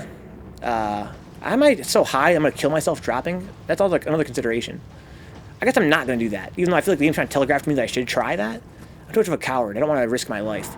I'd rather just fight him mano a mano. By being up here, by coming from the other side, basically, they're rewarding me by letting me kill the Gakis. So I am able to kill off his underlings who would otherwise be pelting me with rocks and shit, so there is that advantage, if nothing else. You can indeed, Cool Hand, yeah. If you drop down, you can take fall damage. And the heavier gear you have, the more damage you take from falls. And my character's build is based around heavy armor, so I have to be careful how far I drop. You can drop short distances with no damage, even with heavy armor on. But I found that dropping long distances with heavy armor on can be fatal. Yeah, it's a plunging attack. It's not like an assassin. It's not like a Batman Arkham Asylum, cutscene.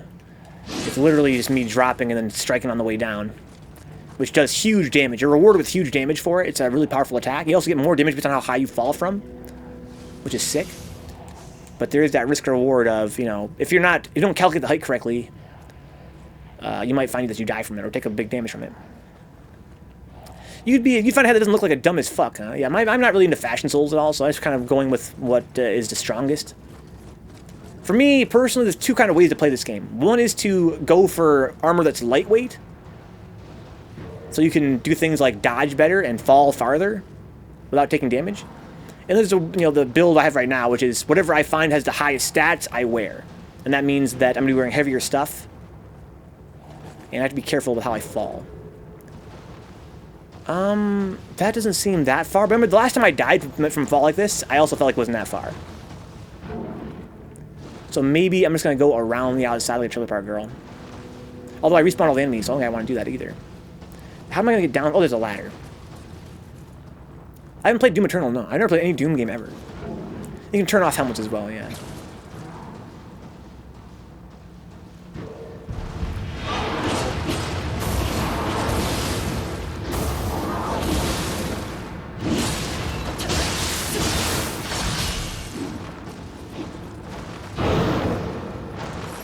Oh, fuck. It's alright, I didn't take any damage, I blocked it.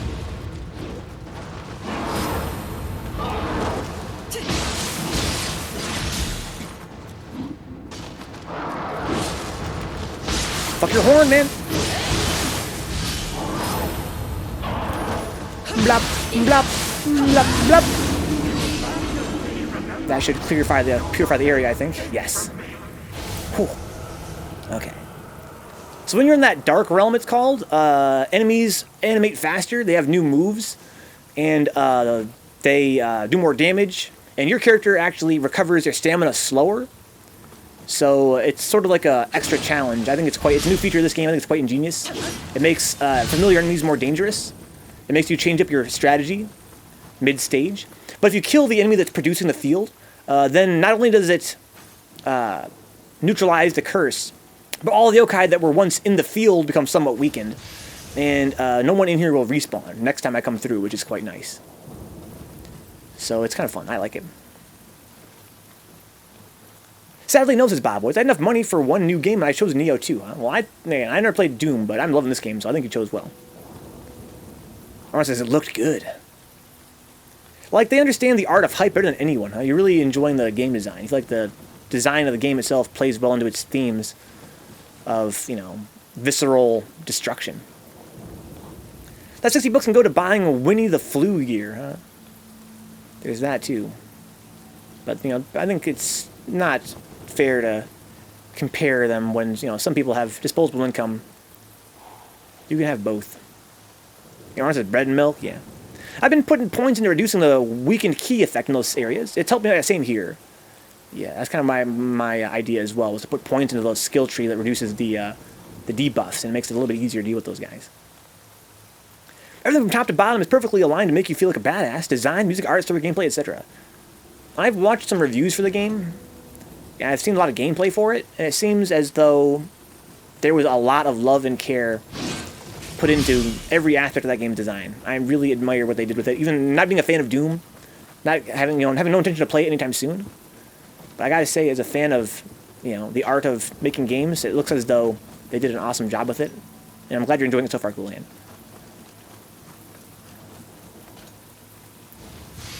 All this hype around it makes me want to play the first Doom on stream. You know me, I'm more of a retro gamer. I think it'd be fun to go back and play it, having not played any of these games before, and kind of get a feel for what the series is all about.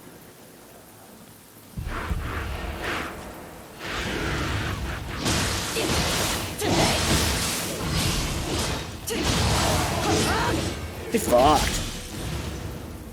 Sounds like Ryan would enjoy that, huh? Maybe watching a retro Doom playthrough. I watched a short bit of it. There were lots of menus interrupting the flow from what I saw. Do they ever stop? I heard on LGR's review that you can disable that, like the tutorial. I hear it's pretty invasive, and that it's not really that important if you've played the first Doom 2016. But yeah, I've heard that's a criticism of it.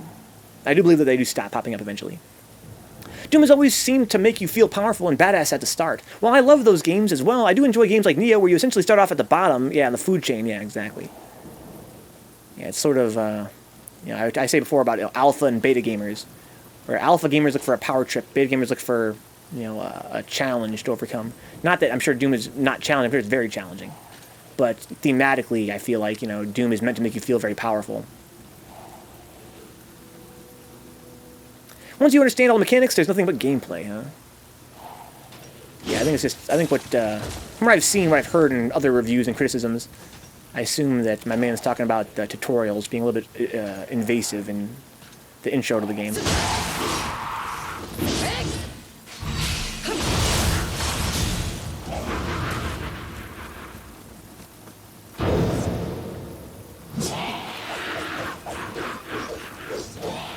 Gosh, he's going the fuck in. Fucking little brother mode. Go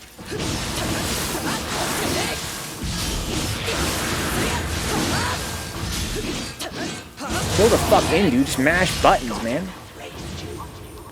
Fucking little brother attack thing.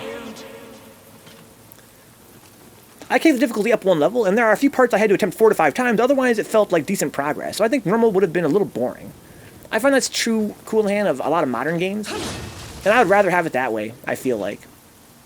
I find that games from my childhood that were on normal might be too hard for the mass audience that games look for nowadays. But on the other hand, the hard modes of them oftentimes were, extremely hard and maybe even questionably balanced. Like sometimes as though they were they're like a tertiary concern, as though they didn't really put a lot of effort into making sure that they would be paced correctly on hard mode and beyond. Whereas I feel like modern games, normal mode is pretty easy, but hard mode is, for me, just right. And, that's sort of, I think I'd rather have it that way than, have a game that is, just about right on normal, but, like, stupid on hard mode. Basically, I find that playing on hard mode nowadays is usually a great experience for me personally. Right, playing on normal would be too easy. Well, if I go back to playing older games I put on hard mode, I feel like oftentimes they're just pretty dumb. But that could just be because I need to GG.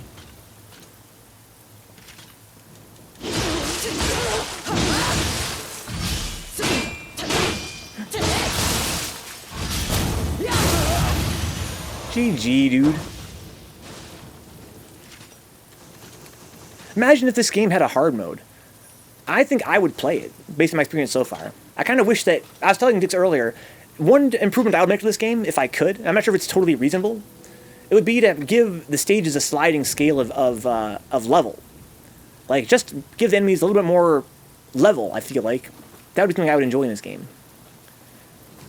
Like, if I could raise their level to some arbitrary value based on my own preferences. Because right now it's a little bit easy, just a little bit. If I could make them, level 50 or whatever, that would be nice. I also have this theory that a common thread among really quality games is that they have an extremely strong sense of identity, and the whole game supports that identity, huh? I have that same theory, or I think it's a similar theory. I call it core gameplay. I have this feeling that too many games nowadays have mechanics that seem secondary or tertiary to what the game is really trying to be about. And if you can take your game's mechanics and focus them, like pull them in to the center, that is what I call core gameplay. You come to the core of the gameplay. You don't want to have a very broad but shallow game. You want to have a game where all the gameplay points to one thing. Even if there are many mechanics, they should all work in tandem in a way that they all come tight together in the center. I should go only equip all my gears as Dix, huh? That'd make it a little bit harder. I'd like a system like RE2 Remake did. Adaptive difficulty. The game adjusts AI intelligence and enemy health based on how well you're doing. I wouldn't mind that as an option, but that sort of thing really would bother me. It bothers me in concept. So I just don't trust an AI for one thing. I just don't trust AIs. Period. So here I am back at the start. This is where I came from originally, I believe. Yes. New Game Plus is hard mode. There's also Twilight missions. Yeah, that's my problem though, Cavias. I have a big problem with games where you unlock the harder mode by beating the easier mode. I want to start on the harder mode. Like, I found that Nioh 1, New Game Plus, was way more fun than the first new game. Because it did make the enemy so much stronger and more dangerous. And I found the main game mad boring. In fact, I hated the main game because it was so goddamn trivial. If I could have started on a mode where I had to actually play the game better to succeed, I would have enjoyed the game much more.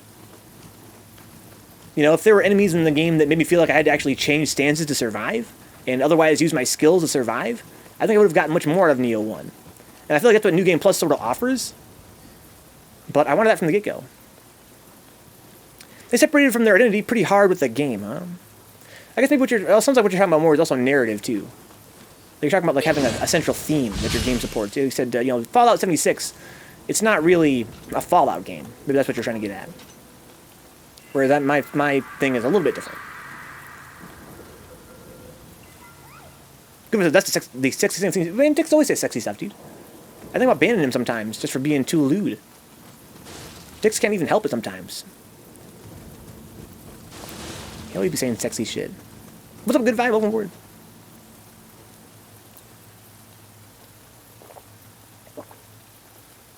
It's a good stream when I'm fucking thirsty. That means that we're having a good conversation. Alright, so I cleared out all these enemies. Good. But what was the point? Oh, I can climb this. Right, okay. So I could have taken this as an alternate route. Pretty good vibe. Having a fun time with this mission. I'm enjoying it. Talking about, our respective ideas about game design, which I love talking about. I think that, he said Fallout 76. Yeah, I think because it wasn't really much of a Fallout game. Or maybe you are saying that, it just didn't have, all its mechanics are too tertiary. I feel that way with a lot of games. That's why I can't stand the goddamn Assassin's Creed franchise. To me, like the poster boy of a game that needs to fucking double down on its core gameplay is Assassin's Creed. It seems to have this idea as a franchise of like, here are a bunch of discrete pillars of gameplay, and they don't interact. The stealth and the combat don't interact. You have to like fucking tail guys, and you have to do all kinds of weird little submissions. You have to find all these collectibles. It doesn't really make any sense. It doesn't coalesce into one cohesive game. It just sort of becomes a bunch of discrete mechanics of like their own games, and you play them all, but in sequence. But I wish they could tie it together into the game's center, which is the combat, or the sneaking and killing. Right? Again, they're totally discrete. Like, choose one and center on it. Did you PS5 spec thing at all? No, I didn't see it. They mentioned game design in it. What? That seems weird. My friend has played both this and 1, and he said so far he feels like this one is much easier than Nioh 1. I'm not inclined to agree. Do you believe it truly is, or is it because he knows the mechanics of the game? That's probably it, is my guess. Making him feel more at home in this compared to his blind run of Nioh 1. To me, again, I guess to each their own. I approached Nioh 1 from the perspective of someone that came from Dark Souls, and I had a big problem with Nioh 1 of it being too fucking easy. But not just in terms of, like, how often you die easy, but in terms of, like, how much you have to think easy. Like, in this game, I don't die that much, but also I find it's more intellectual. Like, I feel like I have to actually think more than in Nioh 1. So I find it more rewarding and more difficult, quote-unquote, in that respect. But to me, Nioh 1 was so brain-dead. This game seems to be more involved, so I would say it's harder.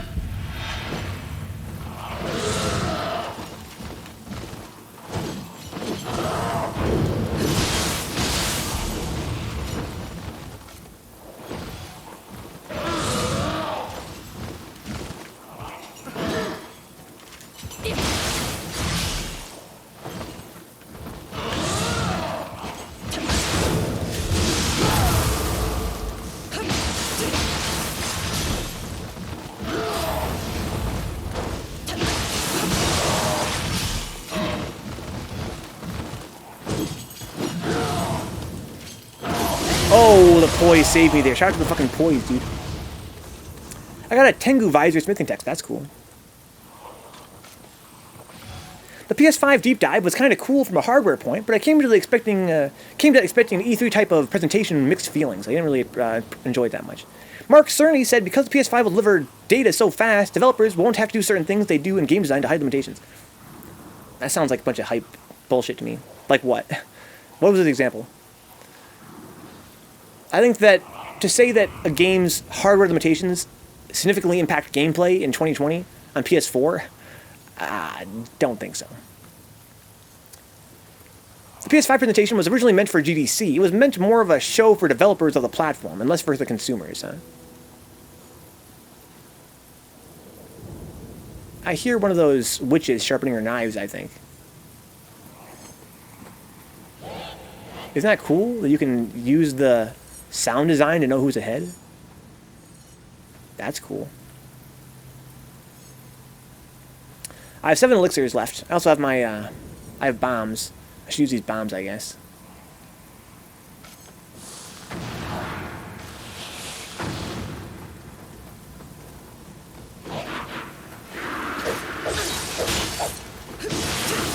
She's very easy to interact.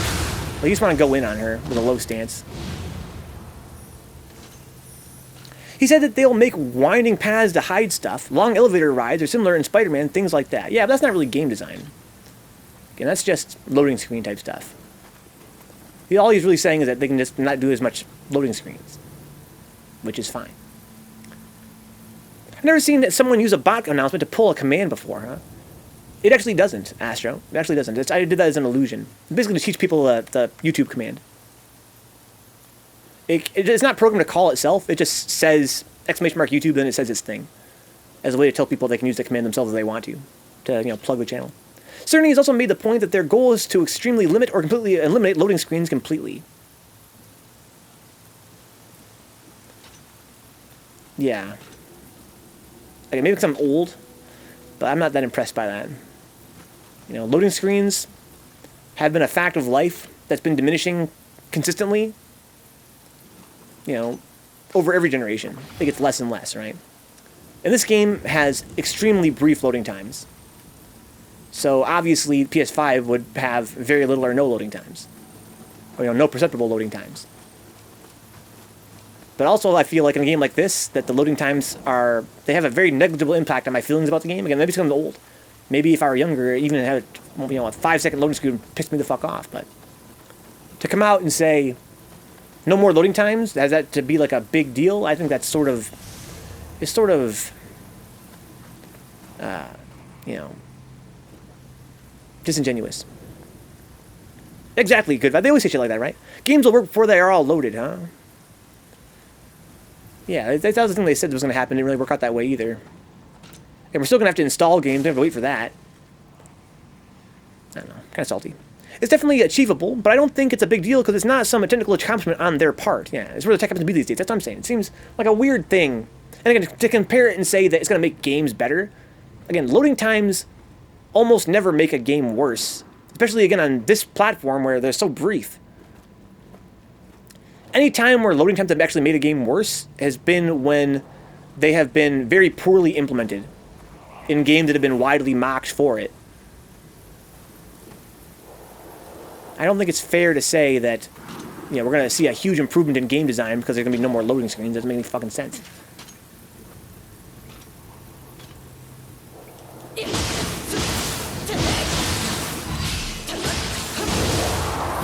went the fuck in right there. And yeah, like I said, obviously, again, I'm consistently impressed by this game's loading times or lack thereof. So I would hope that on PS5 there would be, you know, like no noticeable loading times, yeah. Again, except for a game like GTA, where I don't think they're going to really create a situation where you're going to be able to have no loading times. Depending on, I'm sure it must come with an SSD, you would hope, in 2021 or whatever the game's going to come out. So it's a bunch of hype. You know how I feel about hype, I've been on the channel for a while. I find it very insulting to my intelligence. I take it kind of personally. What I'm trying to say is that Cerny can suck my dick. He's talking a bunch of shit. That's sort of relative too, right? Like if they made a game with PS2 graphics on the PS4, yeah, it would probably be much faster to load. Yeah, exactly. That's another thing. It's like the PS5 is going to have much better textures and much more, you know, much higher polygon count and much higher resolution assets in terms of audio and whatever. So they're going to be loading in more stuff. But I'm sure that's his point. His point, I hope, again, giving him the benefit of the doubt, his point would be that even with PS5 tier presentation, there will be no loading screens because of how fast it's pulling in data. And I don't necessarily doubt that, depending on, again, if it's out of SSD and stuff like that. But it still seems like a dumb thing to say. It's not SSD? Oh, it's from an SSD, yeah. The cooler achievement would be talking about how you have documentation to help game devs load things in more intelligently due to the capabilities of the new hardware. Yeah. For sure. And that's something they were notorious for on PS3, not really annotating the hardware that well.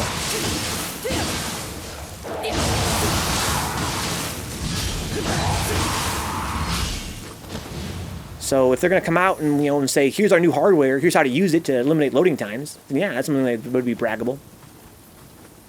Shout out to realultimatepower.net. That's braggable. It's NVMe, so it's not really going to be the same thing as an SSD. I hear that you're able to run Crysis on the Threadripper alone just because of how much heat it packs in the CPU. Having hardware go fast is, oh my god. It's a good time to be alive. For sure it is. Good time for gaming. Where am I? Where'd I end up? Somewhere that I don't want to be yet. It might make sense to me. I watched it when it made no sense to me. Again, I'm not really into the whole hype bullshit anyway. To me, it sounds like it's going to tell me everything I already know, which is it's going to be stronger than PS4. Okay, to me, it's not going to make anything possible that I expect or that I want from games. I'm much more critical of, you know, studios' ability to develop and design a game that appeals to me as a gamer. Much more so than I'm concerned about a hardware developer able to, you know, create a platform that should, in some hypothetical capacity, make it more easy or whatever for publishers to put out good games. It's not a thing. That's a bunch of bullshit. Look at the Switch. It's a game that is technologically inferior in a huge way, and yet people are in love with the games that come out on it. The actual specs of the hardware have very little to do with the experience you're going to have in the end as a gamer, in terms of, you know, the art of game design. There's going to be a lot of shitty games on PS5, trust me. And I care more about the games coming out than about the hardware itself. And that shit would be Sony, so Sony too, huh? The PS3 was a huge leap in the future, but they didn't support devs properly, so it flopped in popularity as a platform, yeah. Yeah, exactly. Again, if they're going to brag about, you know, having good documentation, that's interesting to me. That's exciting. That's definitely unexpected as well. So sure, brag about that. But I don't give a shit about your fucking amazing new hardware. It's going to cost me fucking $600. Yeah, whatever. It's great. And like you said, Cool Hand, it's because of the times we live in. We live in a time where there's stronger hardware available. And maybe you are innovating. That's great, too. If you're innovating, that's awesome. Much respect. But show me the games. Could be another huge leap if they did something impressive and supported the devs, yeah. You know, if they're innovating, that's great. If they're just using technology that's already out there, also whatever. I really don't care. I don't care either way. Alright, so I've got my yokai cores, soul cores, whatever you want to call them. I have a bow and arrow as well to shoot this guy with if I really wanted to. I could have a little sniper duel with him. I think I'm going to go in there and just pop the weapon, to be honest. Yes, I'm saying good vibe. I have no clue what they intend to charge for PS5.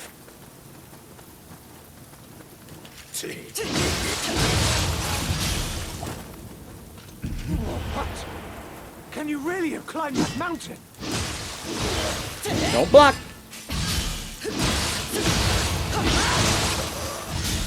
Was that guy talking to me just then?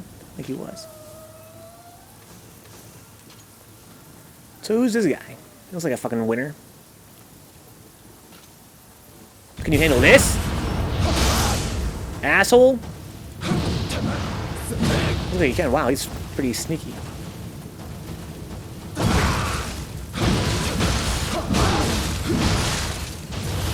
Okay, well that worked, I guess. Who cares about the PS5? None of us are going to survive as long as we even see it. Don't think about that way, Dicks. We got a chance to. We still got a chance. Don't give up hope. We might yet. Must be a good bit through this game, I guess. No, not at all. Yeah, I'm still in the fucking beginning, I feel like. We just finished the tutorial.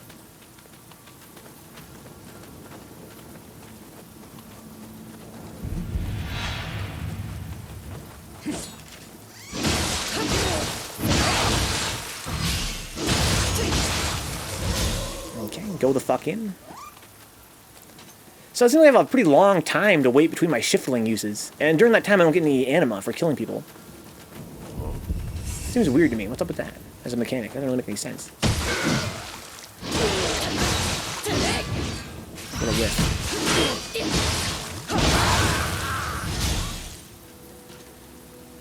I guess it prevents me from just popping it again with Amrita, like one of those soul stones.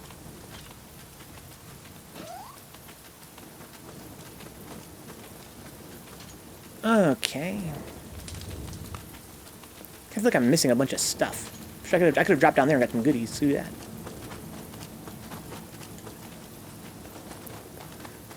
Whee.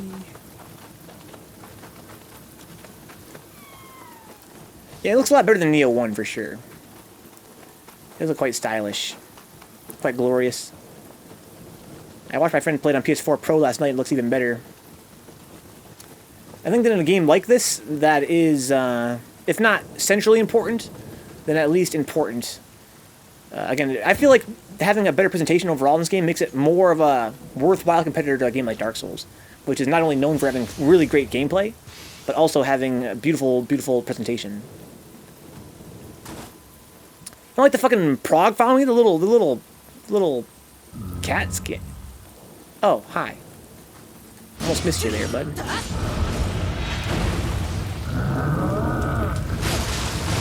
Oh, I see. GG. That hits my hard as fuck. It says, gesture at it. I'm gonna fight it, dicks. I'm gonna fight it. I'm gonna kill it. I gotta get revenge now. Thank you, Astro Blade. Before it was whatever, but now it's personal. It's been a full game and you still didn't do it. Why? Why would I do it? What's the point? Oh, this is gonna suck, actually. I have to beat this guy, which is not gonna be easy.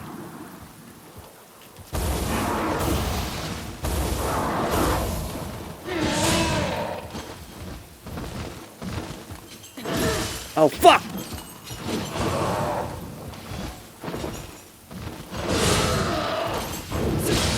Oh, see, I could have interrupted that. Oh, I'm dead. Damn, there goes all my souls. Fuck. It's okay. The level ups aren't really that important in this game. That could have been avoided. I don't know what the fucking gesture is. I have to guess or some shit?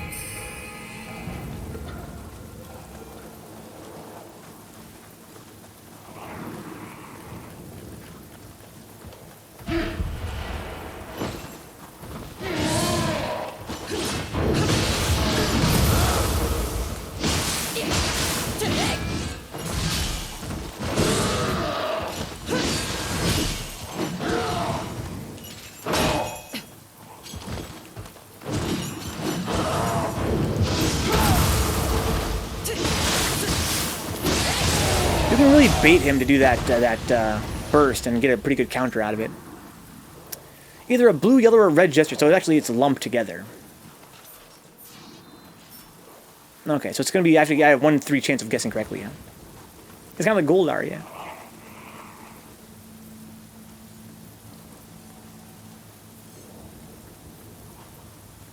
Yeah, 2 attempts, or so you actually get more than 1 attempt, huh? Usually gray so you can see who died from using the wrong one.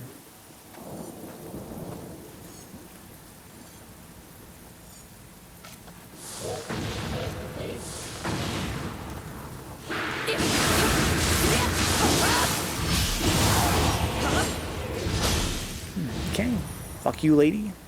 So what's over this way?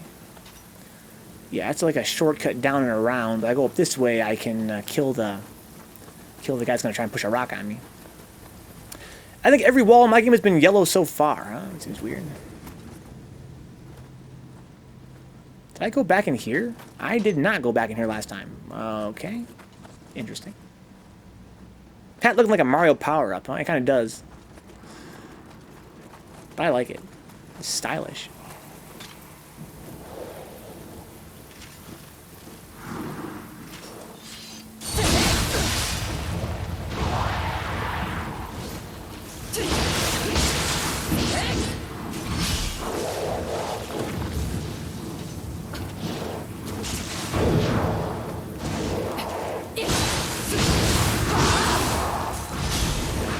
Give me that elixir. You don't like the hat cool hand? It's amazing. Look at its physics. Oh my god.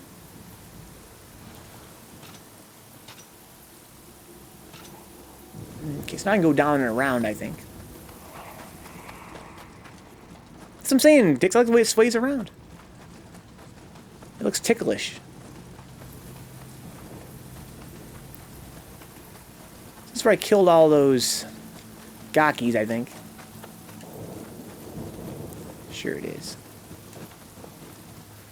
Got that treasure there already. Oh, there's another Gaki right here still.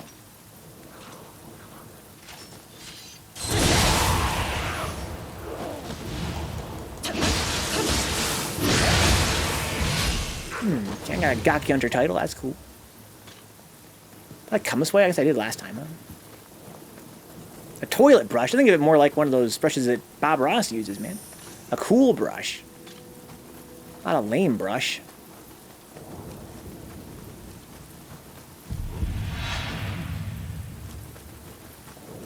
Over here, big boy. Away from your homie with the fucking bow and arrow.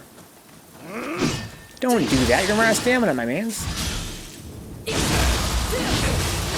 Oh, wow, he's dead.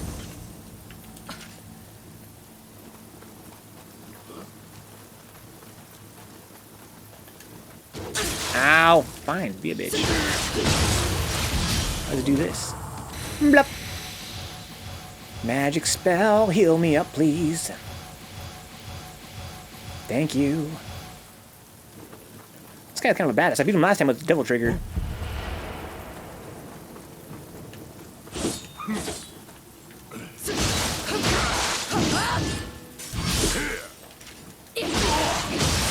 Don't block! Oh, he's dead. It wasn't that bad. So I'm finding I'm kind of misspacing that a lot. I have to be a little bit closer to really use that whole string.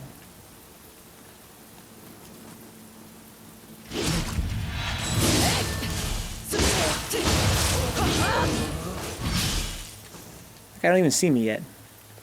If you run from them, they spend all their stamina trying to catch up, huh? Really? That's interesting. That is kind of funny. Kind of slow, though.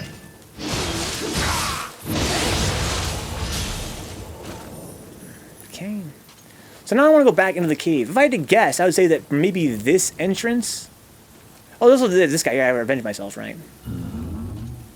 So gesture at him, huh? I don't see a grave. Oh, there's a grave right there.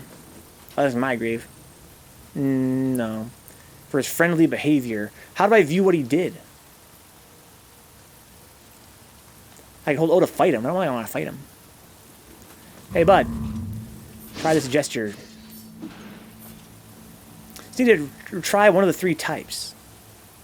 Friendly is blue. Oh, for a friendly gesture. Oh, okay. So here. Whistle. It's always yellow.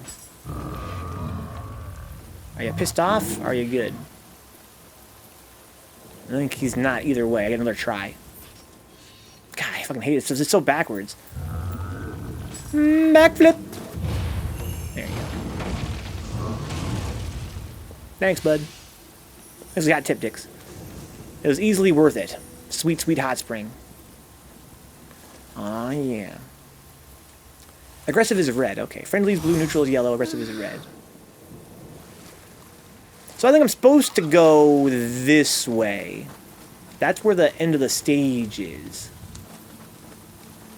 I've been sitting on that tip for the last 2 years. It's crazy how it's been that long. But I did it, Dix. I did it. Was it worth it? Let me work it. Put that thing down, flip it, and reverse it. Now you do a mimic, huh? Oh, yeah. I thought about doing that earlier, Dix. He was like, yeah.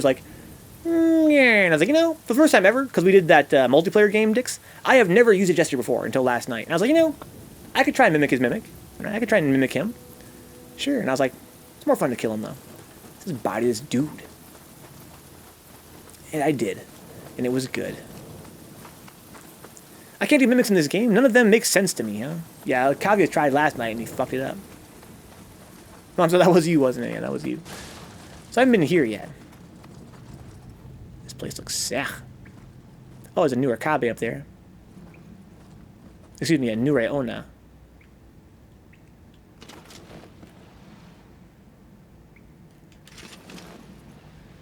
It's good, big head. With your fucking big head ass.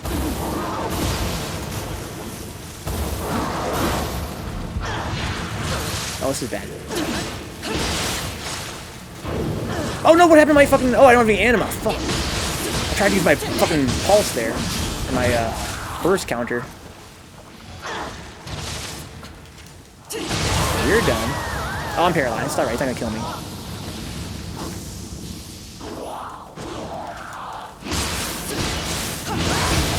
So you get a lot of anima back for fighting, but I used so much of it there that I couldn't even do a burst counter. There's more of these snaky chicks around here.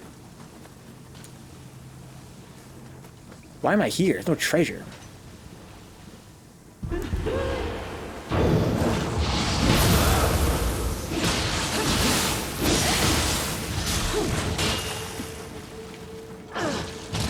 You're done.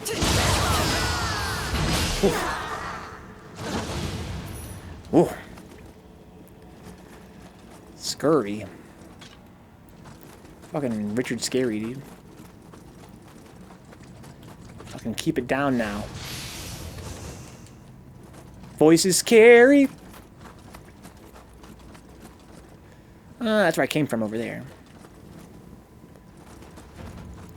I think they're probably all connected to that other spot, if I had to guess. Maybe I'm wrong about that. That's a big loop-de-loop, looks like. I'm sure there's a lot of exits. It's just a big loop-de-loop. Very confusing. This game has a fetish for, like, maze-like designs. Sorry, I probably shouldn't have taken away that ladder. Now you're trapped. What?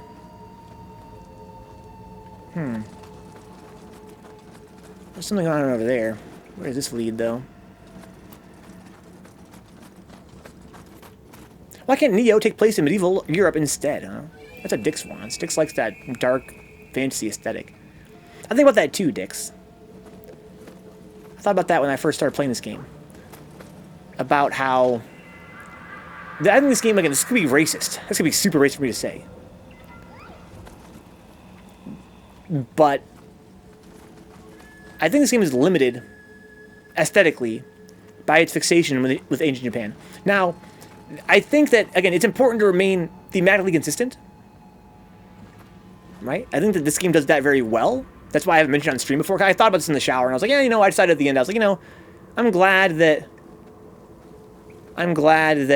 they are so, at least if they're consistent, that they do a good job with it. Right? I feel like I am in ancient Japan. There's a lot of cool, aesthetic cues. It's very consistent. There's that going for it. But I also feel like, in terms of, like, the fashion souls and stuff, and in terms of the environmental variety, it could benefit from being more fantastical. But again, that's totally a stylistic choice I respect that they had to make, so they had to do, I guess. Cajun, Creole, and Voodoo, huh? What is an example of a game that did do that, do you think? Nioh 1 at least had the plate metal set, yeah, and the one stage that was European. Oh, it's just you. Ow. Fuck.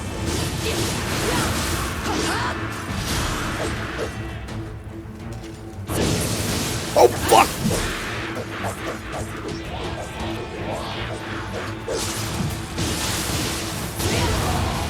Wow. Okay, so basically, her gimmick is that she can be interrupted most of the time, but sometimes not, and that can be quite terrifying when not.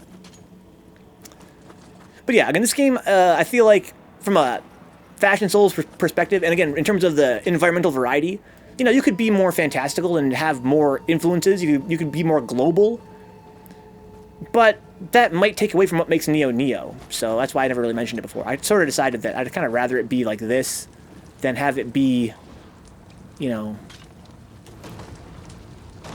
try to be everything and not be anything good.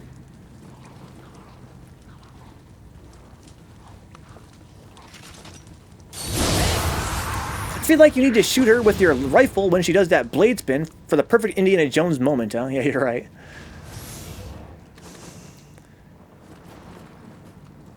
Okay. Oh, I know where I am. I'm back at the fucking start of the game. Start of the stage.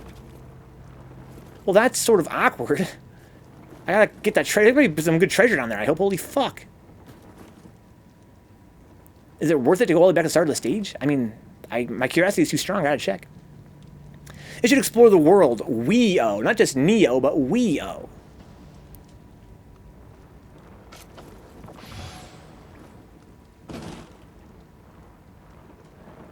All this just to get... Oh, the ladder. I'm sorry, I'm stupid. The ladder's there now. Okay, so I can actually... It's a shortcut I can get back to. I'm sorry, I don't... Oh, you son of a bitch. Should have gone mid-stance.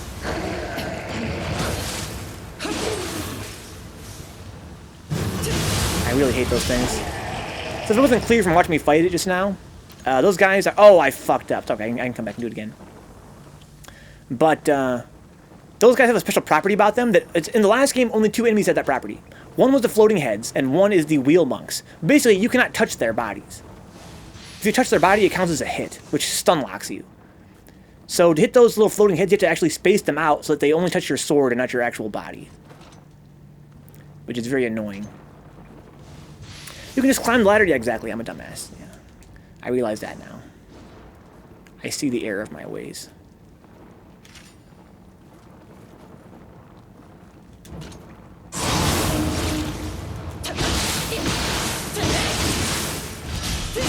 Oh my god!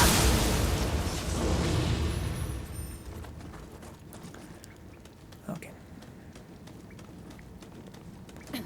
Yeah, in this game, I think it does a very admirable job of what it does, which is, you know, sets it place in ancient Japan. And not a lot of games, that's not fair to say, not a lot of Souls-like games sort of revolve around that aesthetic. And certainly not a lot of games that are popular worldwide sort of exercise that aesthetic. You have the games like the Dynasty Warriors games, and, you know, that's really about it. For my money. Not sure if the first one had it, but the floating heads have an obnoxious thing they do where they start floating around you in circles. Yeah, close count as hits, yeah. Yeah, I kind of recall it from the first game, too. It's obnoxious. They're really annoying little dudes. But they're balanced insofar as they typically die in one hit. So it's sort of like, they're very annoying for being one-hit kill enemies.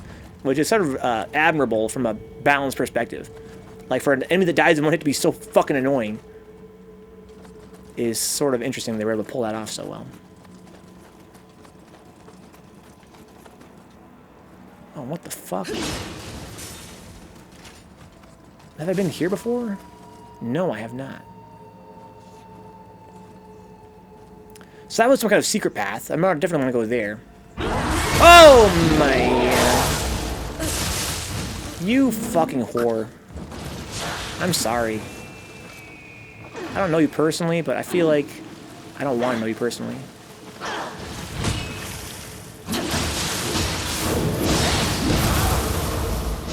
Shout out to Digzugger for that hot tip about interrupting my own animation with the fucking burst.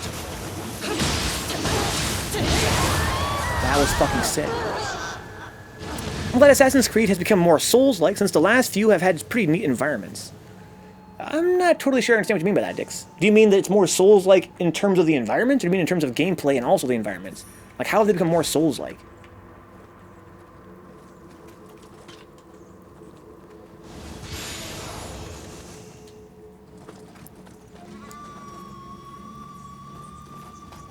I hear bats.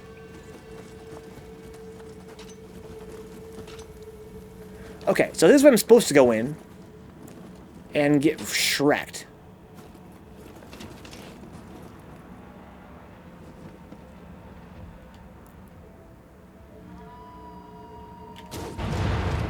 But also, I can go in from another direction. This seems more secretive, like I'm going to get rewarded for going that way. What reward am I going to get? A better vantage point? This part is sort of blocked off by crates, as though I wasn't supposed to notice it. I can get around behind somebody here. But why?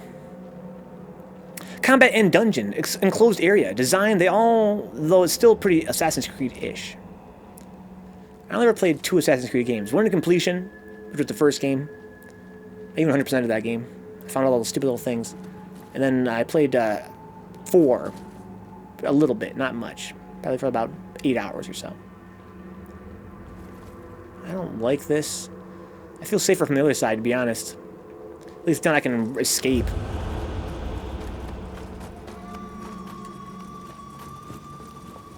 Ever get that treasure, by the way, up here? Yeah, I did.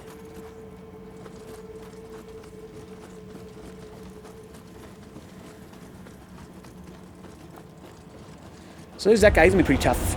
Anybody else around here that I have to deal with before I fight him? It's more I like having the combat with environments that are thematically even from knights or weebs, huh? Yeah, I can see that. Is this gonna be where I think it is? Back outside? Yes and no. It's not where I thought I was gonna be.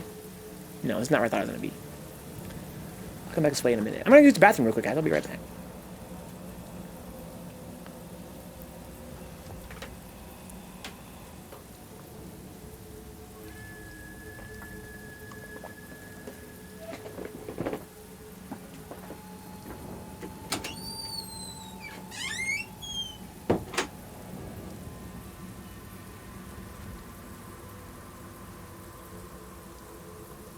I got kind of... I remember getting sidetracked here, thinking about this. Before we talk anymore about Zelda, let's address J-Bomb's concern. Because I don't want no one in this chat to tell me that they like cake more than pie. Pie is the fucking shit. He says, but pussies, S tier. Rick, stay focused, man. Stay focused. I'm talking about pie.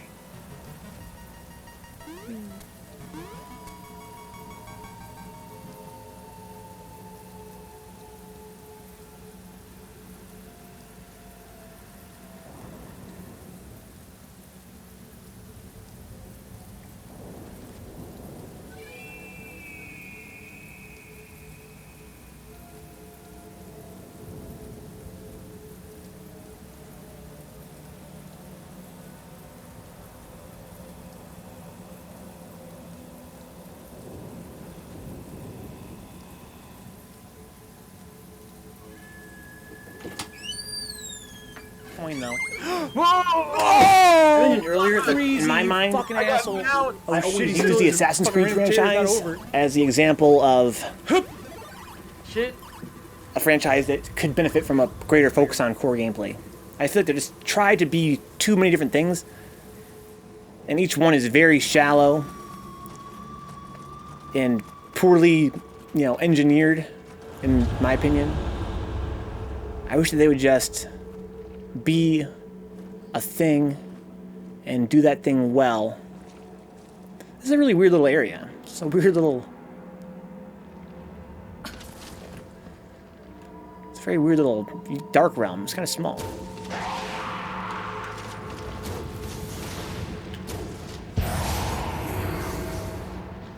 Unity was pretty peak in core gameplay, huh? Unity. Can you remind me which one that was, Dick? What platform was that on? Like, I'm not saying that a game doesn't, you know, benefit from variety. I just think that there are many cases out there where a game has a lot of variety in its gameplay, but they synergize really well. They all tie together into being a core game. Other games have a lot of ideas, and they sort of implement them totally separately. They're just sort of their own little island, their own little things that have no bearing on each other. And to me, that's really dumb. PS4 was the multiplayer one, huh? Unity. It's come up kind of recently, relatively recently then. This guy's pretty tough. Last time me and Dix fought this guy, I was surprised how hard he was. And he's going to be even faster now. I've got to be more patient, I think. He has pretty big openings, I have to wait for them.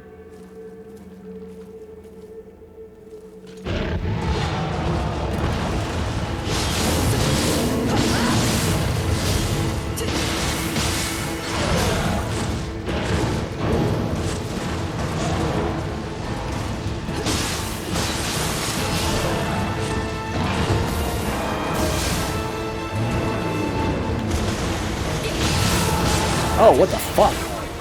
I hit him in the noodle there. What the fuck? Somebody did a lot of damage there all of a sudden. After Unity, they've gradually moved away from being stealth-based and more action-y, huh? I'm interested in that, Dix, because you mentioned just a few minutes ago that you feel like they become kind of Souls-y. On one hand, the combat improved because of it. On the other hand, not really Assassin's Creed anymore, yeah. Yeah, I remember I played the first game, Dix. You know that I love the stealth genre. And so I heard the first game was, you know, a game that had exploration and stealth and combat. It seemed like everything I wanted in a video game, right? But that's kind of its whole thing. It seems like, you know, I fell for the trap in that respect. Again, maybe it's not fair for me to say, but it seems to be like Assassin's Creed has always been one of the more cynical AAA games, right? Like, it was designed to be the ultimate AAA game example. And yes, it has, you know, its marketing was like, we are everything. If you love any video game, then buy this game because we are everything. Right? And I kind of fell for it. To me, it was like, oh, it's a game where I can explore a wide open space and also be sneaky and assassinate guys. And also there's, you know, character action. At that time, I loved character action games as well, right? My tastes have pretty much stayed pretty static. So if you know me now, you know me in the year 2006, whatever the hell the game came out in. You know, it was everything I wanted in a game. And then I played it, and all those individual elements were all very shallow. You know, the sneaking was super dumb. Like, it was just like, here's a spot where you're stealthy, here's a spot where you're not. As long as you're not running, you're sneaky. If you are running, you're not. Like, it didn't really have that much, like, you know, like, line of sight and a real feeling of sneakiness about it. But hey, you could argue that was, you know, it's innovation in some ways, right? That was sort of its own take on stealth. We don't all got to rip off Metal Gear Solid and Tenchu. And the combat was like, here's your one-button kill move. Right, just counter enemies and they're just dead. And, you know, I just felt, and the exploration was really dull. The environments were all very repetitive. No. Outside of Assassin's Creed 4, I didn't like any of the pre-Unity games, huh?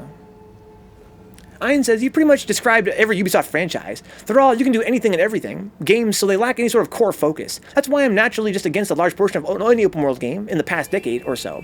Vast as an ocean, deep as a puddle. I couldn't agree more. It's sort of the trap a lot of games fall into. We're talking about core gameplay right now, Ian, about, you know, the idea of, it's more important, if you're going to have multiple mechanics, which I think it's great, obviously you kind of have to. I mean, depending on how you define a quote-unquote mechanic, you could say that every game has multiple mechanics, obviously. But we want them to all sort of tie together to each other, so. If the mechanics don't really tie together, if they're not synergizing, if they're not making the game more deep and more rich, then either re-engineer or get rid of it. Yeah, I might try Unity at one point, Dix, because I've been open-minded in the past to Assassin's Creed. I've got burned for it more than once. But I respect your opinion on games very highly, and I'm kind of curious of what makes it so different. Just like ticking checkboxes. The only game I have like multiple mechanics in is when I'm at the dealership getting my ECU flash to run Doom, huh? I can rest here. I probably should. Probably level up. No, I can't level up. I need 21,000 now. I'm way over-leveled, right? Because we did all that submission stuff. Sure I am. That's interesting to think about. So I just did a whole stage, basically, and I lost a lot of souls, but even if I hadn't lost those souls, I still only would have been able to level up probably like once. I don't want to rest there quite yet. I opened a lot of shortcuts anyway, so I can get back there lickety split. Now, wait a minute. Where was I going to drop down from? Remember that little droppy spot? Wasn't that behind there? Maybe it's an alternate area back there. There's the droppy down spot, right? I could have ended up right here. Okay, not sure what that would have done for me. But I could have snuck up behind somebody, I guess. Could have skipped that Nioh now. The wet woman. Okay. There's a lot of ways I can leave this place. There are a lot of exits. This man is right. Where are you talking about Assassin's Creed when Doom just came out? Are you playing Doom yet, Ein? I know Doom 16 was your game. Can't believe the nerve. We talked about Doom earlier in the chat. My friend Coolahan. He's big on the new Doom.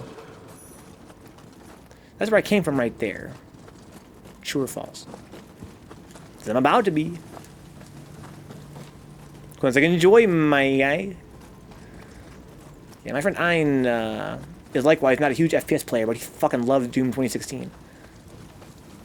Most of the gameplay I've seen of the game was when I was watching him play. You guys don't know my friend Ein. He's a friend I've had since high school. These local friends, at the very least.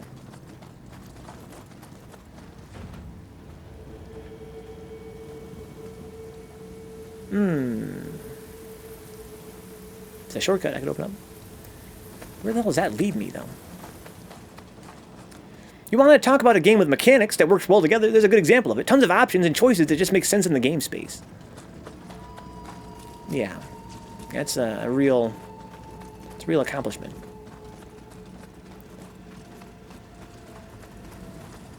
Where the fuck am I? There's so many places I can come out from.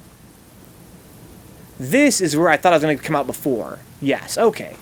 This is where I killed those humans earlier. Okay. It's got a metric foot ton of secrets, huh? Sweet, sweet secrets. You got two mechanics, huh? Rip and tear. Enjoy. Rip and tear. What's up, D-Tech? Welcome aboard, dude. Hopefully you're holding together okay in these dark times. This must be where the boss is going to be. There are so many places I can go. Oh, wow. Oh, shit. That's fucking sick. Oh, fuck.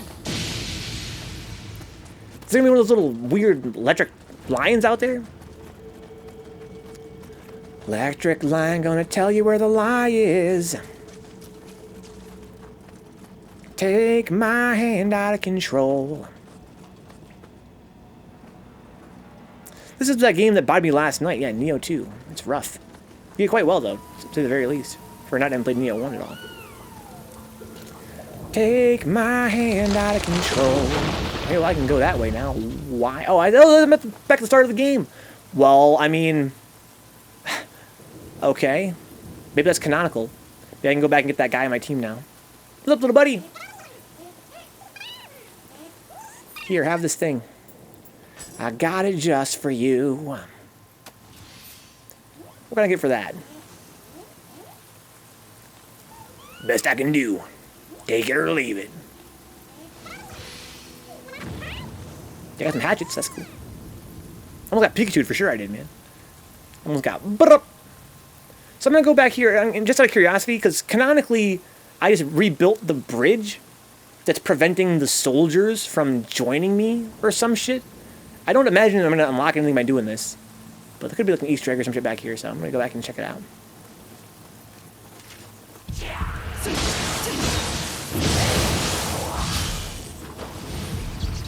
Oh, you sons of bitches. Almost got me. Yeah, this guy. What's up, bro?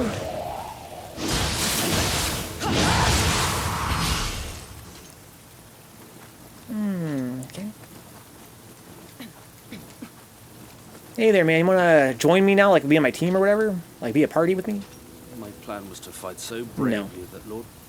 But that's not... Yeah, so basically, for some reason, I opened up the path to the very start of the stage. There's really no reason for that, to my knowledge. But yeah, early in the stage, they were like, the bridge is out. We gotta find another way around. And I found the other way around over the course of like a 3-hour-long stage that's been really fun.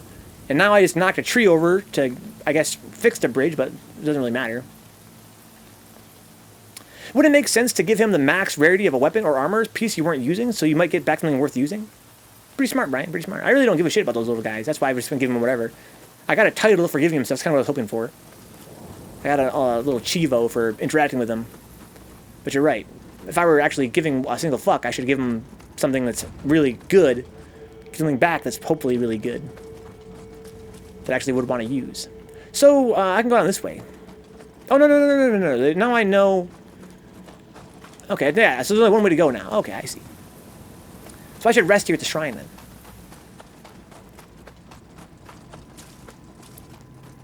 Yes, okay. I usually just drop an item from the slot that needs to upgrade the most. Do you know how it works mechanically, Dix? Because you always get the same level item back? The way I understand it, based on what little I've heard about it, is that you give him something, and he gives you something back that's a different type of item, but the same rarity? And you would assume they're in the same level as well, perhaps? One time he gave me a whole bunch of soul stones. I wonder if that's some kind of little Easter egg where maybe he has like something he really wants.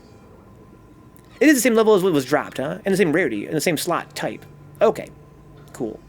So in other words, he's just a simple trade. Okay. So basically I would want to give him a really good high-level weapon and hope I get an Odachi back. More or less.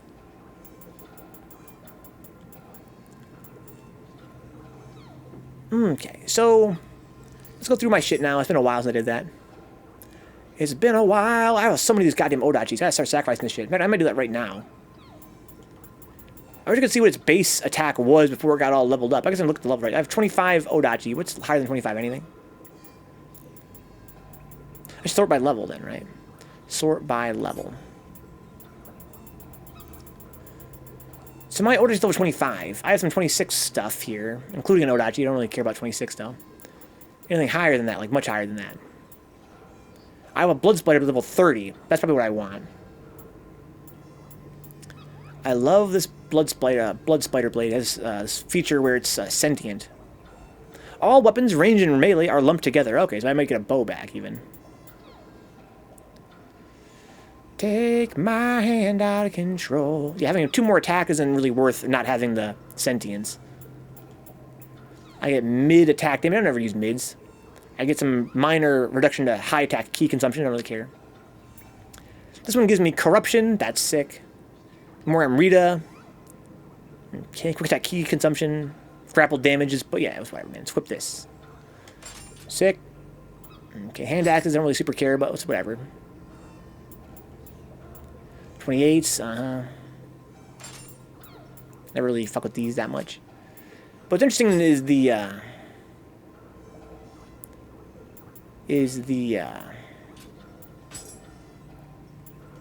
armor. That's all I care about. What's up, Cow says? Ice Bomb is the strongest armor, for sure. This is lighter, and it's the same defense. So that's what I want, I guess. Rest in peace. I have little cat ears now, though, so that's a godlike, I guess. A little better armor. A little bit heavier, not by much.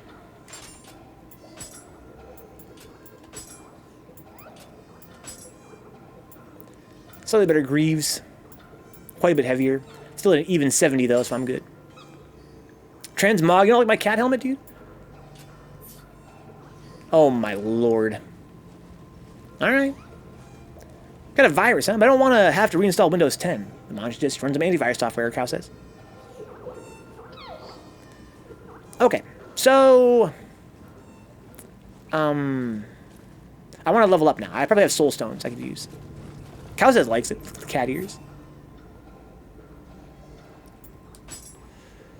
So let's just sort it by type already. Where's my soul stones? I'm sorry, I need to go to my usable items. Small spirit stones, large stones, I want to use, is it worth 5,000 each, it said? I think 2 of these then? Like worth 2,000 each, I need to use a little bit more. So I'm going to use all this shit then. Brush Helm's still better, huh? Rest in peace, Brush Helm. It was fun while it lasted. If this ain't enough, I'll be a monkey's uncle, dude.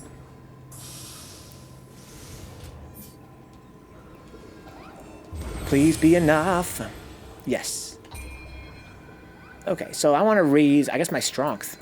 Let me go look at my gear. Am I missing anything in terms of stats? No. Alright. Why do you level up? Buttercup, baby, just to level down. I can also raise my magic to get more Oasis talismans. And that's more fun than raising strength again. Yeah. All I need to do is one level up, in fact. I can get another Oasis, I believe. I need you. More than anything, darling. So now I can get 2 Oases on rest. Great. Superb. Super. Swag. Swiggity. So where is, yeah, here's a Tory here. Alright, what's up with this fucking bullshit out here, man? It seems like some kind of baloney out here. Some kind of miniature game, if you will. I have to avoid getting zapped. Enemy reinforcements. No number of Oda's pathetic soldiers can beat Oh, you son of a bitch. This guy's bodying me right now. Yeah, I have to fight while not getting zapped.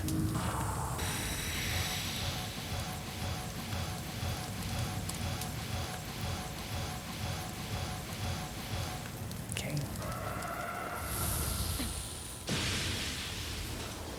Oh my god.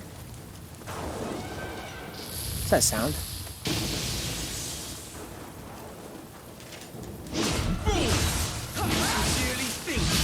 can defeat us. A little bit. Don't do that. Ouch. Doesn't hurt that bad, but it paralyzes you. So it doesn't always seem to lock onto me. That's kind of the trick. Gotta look where it's gonna actually hit. I dodged back into it last time like a dumbass. Okay.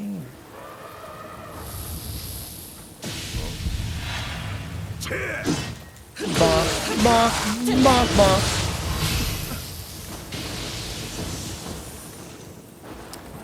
Anything cool over here? Treasure? Maybe Kodama or something? I don't like that sound effect. There's some kind of weird yokai around here somewhere going, yeah.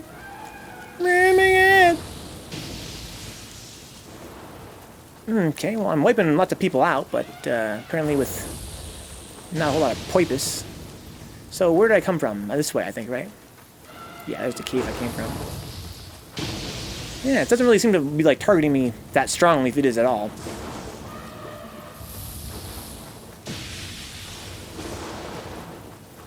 I don't want to go up there yet. I feel like that's where I'm supposed to go.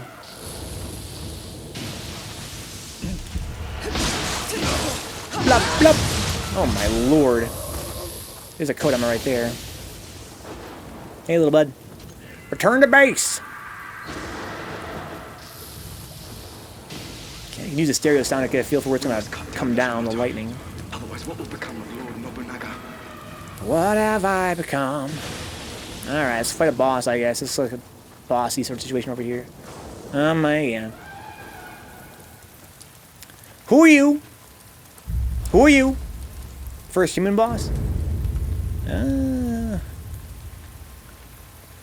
Looking like a mime. Hey there, bud. Do you want to not be a yokai, or do you want to be a yokai? It seems the next course is served. That's a yokai thing to say, dude. Who are you trying to gobble up? Mind your own business. Oh, here's an elephant? Oh, that's sick. This might be time to go to hatchets. I wish I had been practicing with them. I'll stick with the Odachi as long as I can, but usually humans are better with fast weapons. I will slice you like raw fish. I dare you to fucking try it, asshole. Seriously. That's what I'm here for. Try your luck.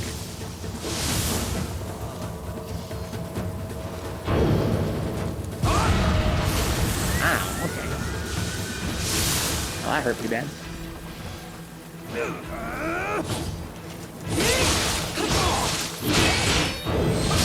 Oh, kind of pulsed him there. He's gonna run with stamina though. Oh, he wants to counterattack with that. Okay, I see.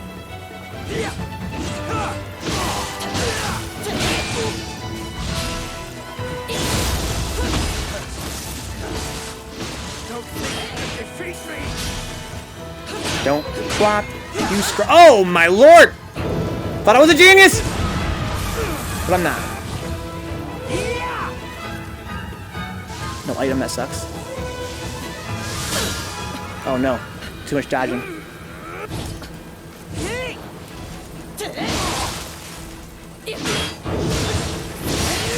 Oh no, the stamina. Don't grab me, please. Oh, that sucks. I'm slowed down. Too much lightning.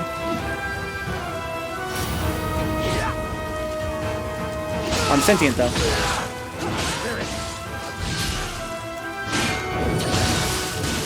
Oh no! I went to the wrong button there to get the pulse. Oh, I got away.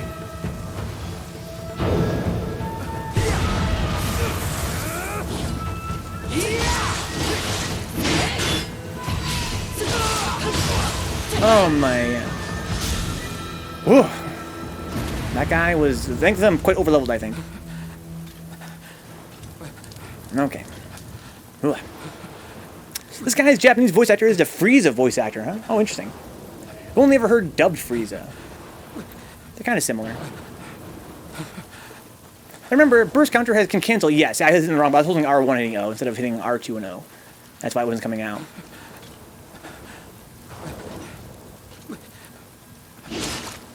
Also, I could have used Mizuki there too. He's pretty fray. Yeah, he wasn't ready for the high guard damage of the Odachi.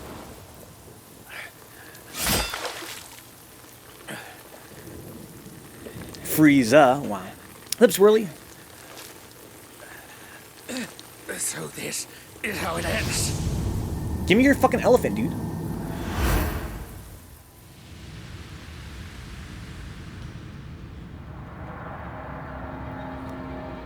I killed my own brother. I don't care. Doesn't anyone have these two? You beat the boss, and he's like, here's who I was, by the way. Only fleeting triumph.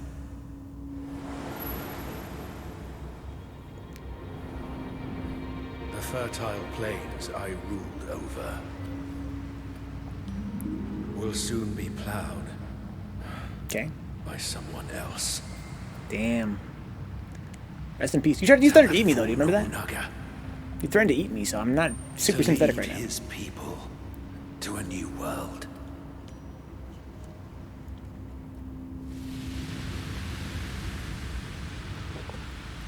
I know I was that guy, but still, I was still a man. As much as I was that guy. Do it now. Chop his head off. Before I regain my senses. Here we go. That's what I wanted in the first game, but it never happened. What? Just gonna let him live? So we can join our squad? Up. Nope. Oh my god. Yo, I doubted Hide for a second there. Never doubt Hide. You got fucking field cucked, Astro. Hey, are you hurt? He got planes cucked.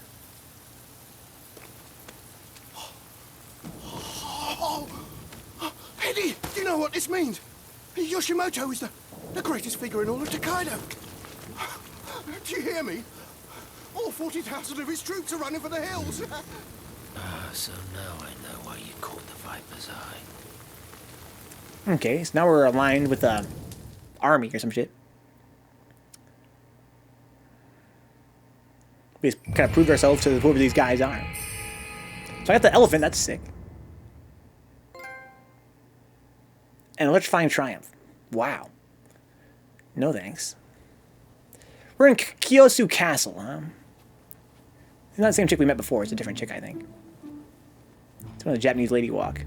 How come that dance never caught on in the West, I wonder?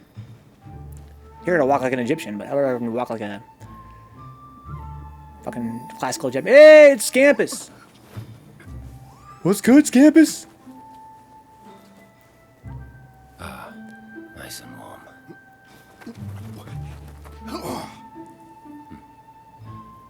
I don't trust this dude. This is hella anime. Look at this fat ass fucking cat. God damn, he's a big boy. Okichiro, join me in the council at once. Ooh, is that move their arm she has too? It's gonna be exhausting to walk with that all day.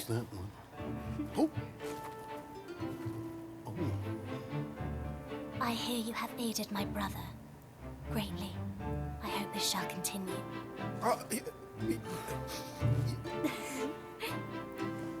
Okay, so she's a nice sister.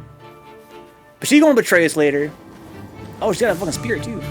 Wait, the fox? Is that tied to the next game then? Canonically? Because, spoiler, that's who the final boss was some chick possessed by a nine-tailed fox spirit. This shit's hella anime. It's quite anime, for sure.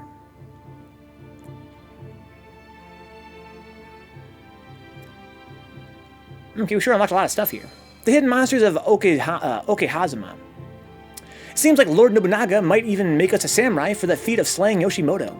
Just goes to show, even without the right social standing or lineage, if you're bold enough to get out there and prove yourself, you can really go places. I'm warming to this Nobunaga guy more and more. And that gorgeous younger sister of his, Lady Oichi, I could have sworn she made my heart skip a beat or two. We better do what we can to keep them both impressed, huh? Alright, say so. Oh no, I'm sorry, Astro. I ruined Nioh 1. No shit, these guys are all bad guys in the first game. I mean, I know Nobunaga is, kind of. But he's like super dead in that game. He was one of the big bad guys in the first game. His wife is the icy lady boss. Nioh 2 basically shows how they all got there. Okay, wow. It's crazy. Submissions. Okay, what do we got here? Starting point. Main missions. More submissions. And even more submissions. So last time in the tutorial zone, basically you beat one stage, you unlock one submission. Here we unlocked a whole bunch of them. That's kind of fun. Almost like take place in the past. Dicks, they all take place in the past, dude. Alright? None of this take place in the modern day. What's your point, dog? Hey, dojo stuff. Oh, never mind, man. Fuck. I don't care about no yokai shift controls for Phantom. I already did that in the other character I did. I want the ones for the, I want the extra dojo stuff for the Odachi and shit. Doesn't take place in the past, you dumb fuck. Japan didn't have a spirit war. Dicks, how do you know that? Because you saw it in a movie? I'm playing, I mean, what is a movie more authoritative than a video game, Dicks? This game seems pretty believable to me. So I watched The Last Samurai, alright? I know what's up. I did too, Dicks. I watched it in theaters. What a dumbass. Remodel hut. Move to another hut. What? Saints Row 2, son? Saints Row fucking 2. So we can customize our hut, but also unlock new huts? Oh, man. Moving on up. Elephant, though? But he's a baby elephant. I still prefer Kodama. Call me crazy. Illustrations. Got new Guardian Spirit. I don't really care about these. I love reading the ones about yokai, but I don't really care about these for some reason. So that's great. New characters. Read about this, though. Okay. Dosan, Miyoshino, Saito. Yep. Imagawa Yoshimoto. This fucker. This asshole. Imagawa Yoshimoto was a daimyo of Suruga Province, modern-day eastern Shizuoka Prefecture. He hails from a great family that claims descent from the Ashikaga, the clan of the Shogun. A celebrated general who was dubbed the greatest archer in Tokaido, he successfully extended his clan's power all the way to Totomi and Mikawa. When he launched an assault on Owari, hoping to expand his clan's power westward, he was met with a surprise attack by Oda Nobunaga in Okehazama. In spite of their overwhelming military might, the Imagawa forces were thrown into disarray by the surprise attack, and Yoshimoto was ultimately defeated by the protagonist. Alright. I mean, wow, this game's got such good graphics. That's so sick. I mean, his fucking duds are godlike. The yokai are pretty interesting, just because they tend to be more grim. And also, like, I think they have cooler designs.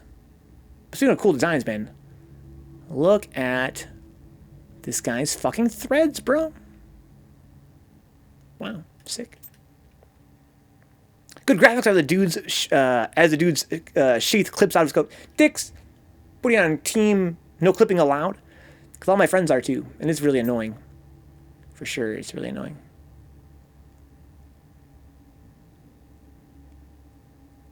That is clipping really hard, though. You're right. Honestly, you're right. Ian leads that team. I don't know, man. I don't know if you lead it or Cairo leads it. Because, my God, Cairo hates that shit. Yeah, Dix doesn't really know most of the time. Neither do I most of the time. But it is kind of sad. Maybe PS5, right, guys? That's why Code Vein went straight to hell the moment I booted it up, huh? Because of the clipping. I mean, look at that. It's going right through his jacket, 100%. PS5. Get excited, guys. Get pumped. Oda Nobunaga.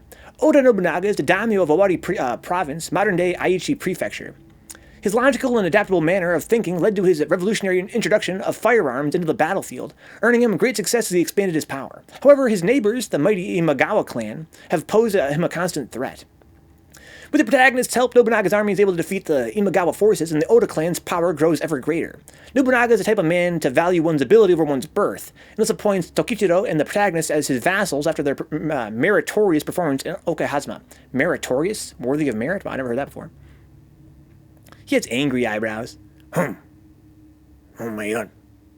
What a scrub. No wonder he died, not even T-posing on his lore screen, huh? Yeah. What a shame. This man got fucking dirty pants, dude. Is that supposed to be symbolic of something? Is that just a pattern? Why are your boy's pants so dirty? It's not a good look, homie. Princess No. Oh, she's mad cool, dude. She'd be saying no. Princess No is the wife of Oda Nobunaga. While her birth name is Kicho, she was long been called Princess No even before she was married into the Oda family from the Saito clan of Mino Province, modern-day Gifu Prefecture. Her marriage to Nobunaga may have been a political one, but Nobunaga is said to have loved her for her dignified, courageous nature. The couple was happily married until the day they died, huh? Alright. Maeda Toshie is that guy that just wanted to join my team in the last mission. He's a military commander of Owari Province, modern-day Aichi Prefecture. He began to serve Oda Nobunaga as a page at a very young age, bars, and came to be known as Mataza of the Spear for his valor and prowess in combat. Toshie was once quite the eccentric, behaving in unconventional ways and constantly getting into fights. Nobunaga eventually refused to put up with his behavior, banishing him from the Oda clan. Desperate to gain Nobunaga's forgiveness, Toshie unexpectedly joined him in the battle in Okehazama, serving his former master well. Interesting. Sort of showed up, huh? I like how you can see the little threads of his little waist guard there. It's a nice little touch. In general, really high detail on his armor. Very fun to look at. Crazy to think he could also run in the game's engine. I'm not really sure how this game's engine works. Very impressive. The way that it seems to dynamically adjust detail based on distance, I assume. But I mean, the fact that he's actually in the same outfit, like in the field, is kind of crazy to me. Well, you think he must be using up a lot of resources to render it so nicely, but maybe it's old as fuck. Cool beans. You can read some cutscenes here if you wanted to, but I don't. Let's learn about some yokai, though. That's what the real fire is. Saw some pretty new guys here, though. Who do we see that was new there? Who is the Nurikabe? This guy. I mistakenly called the Nure Onas the Nurikabe one time. Yamamba, also known as Onibaba, are yokai with the form of an old woman. They live in areas far removed from prying eyes and prey on travelers who are unlucky enough to pass by. Legend has it that Yamamba masquerade as kind old ladies and offer food and lodging to the unwary, before killing them in their sleep with a sharpened kitchen knife. It's believed that Yamamba were originally old women who were left to die in the mountains by their families in order to have fewer mouths to feed. Damn. That's some fucking hatred. Kind of looks like me a little bit, you think so? Or maybe my hair was white. Yeah, definitely. Okay, let's look at her. She got no teeth. She has a bunch of weird-looking gums, though. I like her cool kitchen knife. Yeah, I really enjoy these enemies. They're very fun. It's kind of... but look at her cool... you can see how craggy her feet are and stuff. It's ultra-high detail. It's beautiful artwork in this game. Big forehead, emphasized nose, uggo mouth, far apart eyes. Oh, yeah. The nose doesn't really look like mine that much. It needs to be more pronounced. But yeah, for sure. Otherwise, it's almost a mirror image. I don't have horns like that either. Not that I show on stream anyway. Okay, who else we got here? Anybody?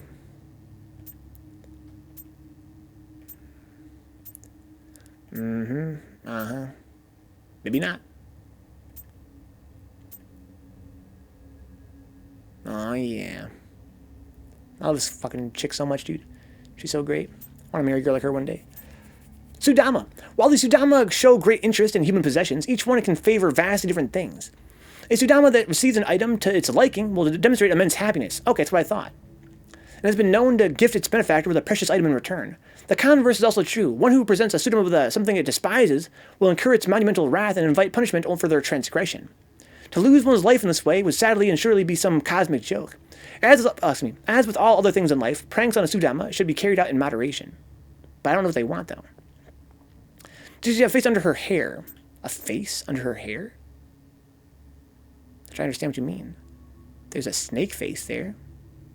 Oh, you mean the other snake lady. I mean, I think she does. You can't see it from here. But she has that move where she stares at you and turns you to stone. So I think she must have eyes under there. It'd be cool to see them. It'd be cool if you could make them attack. You know what I mean? Like, it'd be cool if there's a button to make them attack. But to my knowledge, there is not. Yeah, I think she has eyes under there because she stares. But you don't get to see them. That's part of the, her design, I guess. But I wonder what they look like. If they're like super snaky or demonic or something. What's up, Sharky Ash? Yo! Look at this crazy lady, Sharky. She got big boobs and no arms. She traded her arm for some big boobs. Seems like an unworthwhile trade-off to me. Maybe dropping a consumable trash item for the purple dude makes him pissed. Maybe. But I do know for sure, Dix, that one time I gave him something at random, obviously, and he gave me like a bunch of spirit stones in return. It was crazy. He made it rain. She's cool. She is cool, but how as cool as this, though? This guy's got his testicles on his head. That's godlike. They're hairy. But also, I like this chick. Because she looks like one of those car dealership wacky inflatable flailing tube men. This chick. She's the best. Also snaky. I guess what I'm learning from this is that I gotta date a snake woman, I guess. Alright, so there's Scampus, Have you seen Scampus yet, Sharky? Look at this dude. What a boss. Got a little butthole. Fucking Scampus. They're all snakes, just find literally anyone. Wow, Astro. I like this guy too. I can be friends with this guy. I need to do a little bit of exercise, but who doesn't? It's a kitty cat. Alright, so we learned all about those guys. That's great. The time is now 11:40. I should play some Zelda. But I want to play Nioh 2 exclusively forever. That's my problem. There's new music? For this area? Sounds like it. It'd be fun if every area had its own music. Okay, so, let's check out the blacksmith. Welcome. Forge. I have some new texts. Yeah. Okay, smithing texts. Oh, that's sick, Dix. They have their own music. That's really fun. So I can unlock all these new things I could buy. I can have them make anyway.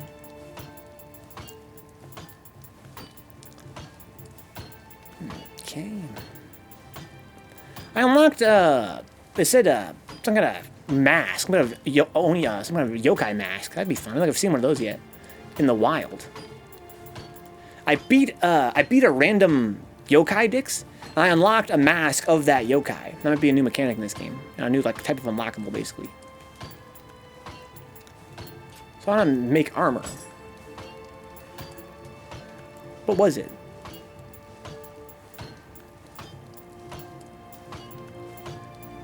Tengu mask, that's right. So not really. I beat a Tengu, got a Tengu mask unlocked. You might have just picked up a smithing tech, that's what I mean. Yeah, it was this. I was kind of hoping it would be more like the actual Tengu, but I guess just kind of like a little, a reference. The Tengus drop Tengu mask, but it's not the same kind of Tengu, so it's not what I wanted it to be, but it's still pretty cool. The level is 22 to 31. Now, what is with these levels? Is it based on my level? They're all the same level.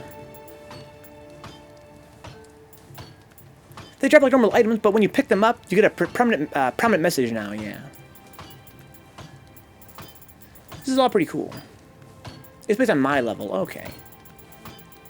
So that's fun. So then, if I had resources, maybe it'd make sense for me to make the heaviest shit. Or whatever has the highest max defense. But if it's based on my level, can I find things above my level all the time? Like, it's not really worth it, I guess. Yeah, it's not really worth it. I could soul match things, though. Maybe, just for the sake of experimentation, I should finally fuck with this shit, you know what I mean? Like, the whole point of soul matching is to raise the level of the gear that I have, instead of having to find something new. Which would mean, by extension, I could find the gear type that has the highest defense, and then just soul match it to a higher level as the game goes on. Because really, I want whatever has the highest defense, ultimately, and the highest weight, by extension. That's not to say that I might not find new types of gear that inherently have higher stats, because this is all stuff that I only have access to right now. I probably could find better gear. As long as you disassemble unneeded gear, you'll always have plenty of materials, huh? Okay. So, I can get level 22 to 31 stuff for this. What level is my current gear? Also, what is the tools I can make, out of curiosity? So I can actually make tools now, using materials. I'm not sure you could do that in the last game. Maybe you could. Including some ninjutsu type stuff. Amulets and things. Okay, that's cool. Yeah. So what level is my gear, basically? 30, 28, 26, 27, 29, 31, 27, 27, 27. So, around 27 and above. So I feel like the forging was not that high, right? But I could always soul match it then, by that logic. Yeah. So, I guess then, let's do an experiment. I'm going to go here to my torso protection. And find whatever has the highest defense. Here's 78, 78, 80, 82, 84, 86, 88, 90, 92. So it seems to be organized by weight. So 98, this courtier's cuirass. Queer ass. Let's just try and make this for fun, see what happens. Soul matching up to a couple levels should be fine, but it's really expensive if you go up too many. Really.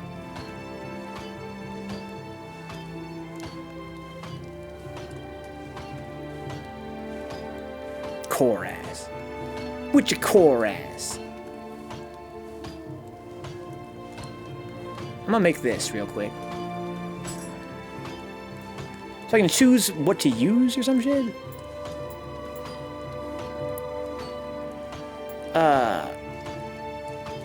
Not sure how to read this. I can choose different formulas, apparently. I choose the rarity of the materials.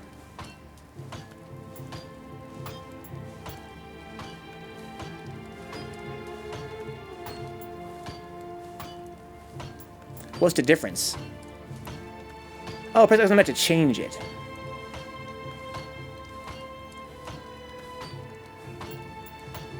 I have ingot times 2, iron plate times 2, leather cord times 1, lacquer times 2. I'll change the odds of certain rarities. Oh, I see. So right now I'm using these materials, but I can change the ones. So let's see, I got ingot, I can also go to... No, I don't really understand. At all. This UI is so obtuse to me.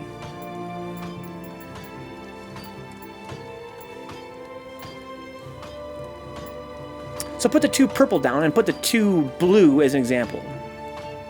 I'm colorblind as fuck. So I can pull these down. I can get rid of these. Boop, boop. And then... Oh.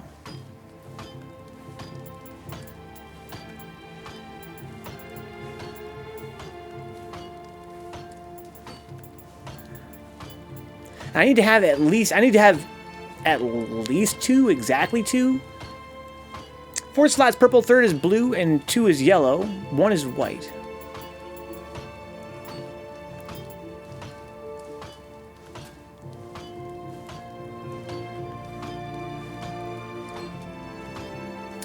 So it seems to have defaulted to the max rarity. It says I have 2, 2, then I have 1 of these. Here's the sub-end cruise. 2 years, baby. I miss you. What's up, dude? No, you gotta miss me, man. I'm here all the time. How's your night been, dude? So I'm using 2 of these. The only 2 that I have, it would seem. Yeah. I could add this in.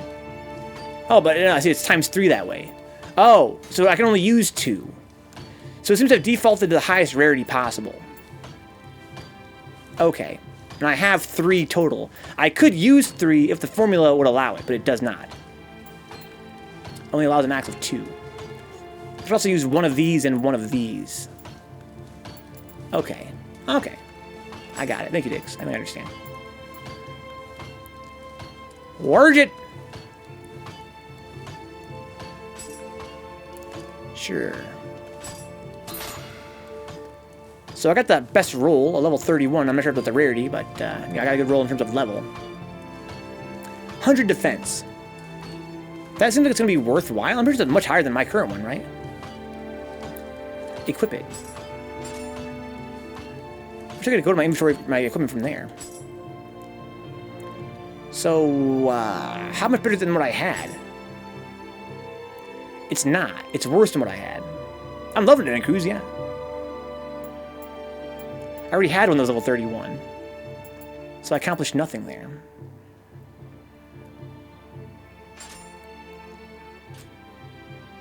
Okay. Wait, so I have new gear here from beating that guy, I guess. Okay, let me go run through this real quick then. Look at my amazing hat and cruise. It's like a little weird thumb cover thingamajig. Okay, so sort by level, sure. This is my highest level Odachi next to this one. But mine's a fucking yokai blade, so that's what I want. Yep. That's good. Here's a better bow. Master Archer's bow. Did it pick up quicker than the Nioh 1 did? Hard to say, and Cruz. I would say yes, certainly. That's my stance right now, yes, certainly. But also, I have the advantage now of knowing how to play better than I did the first time through. That could be affecting my opinion of it. But it seems to me that there's much better enemy variety in this version, this game, as well as much more exciting area design. So I would say yes, it's picked up much faster, much better. I'd recommend it much more highly than the first game.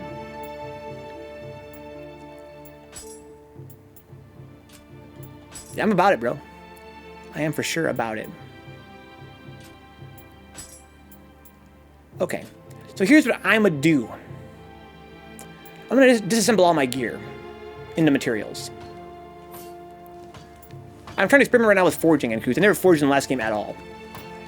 I want to now disassemble all of my gear, everything.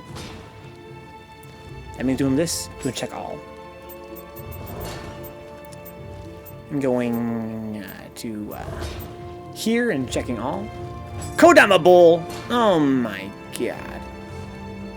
That's dope. I get enhanced blessings when I wear that? That's fucking sick.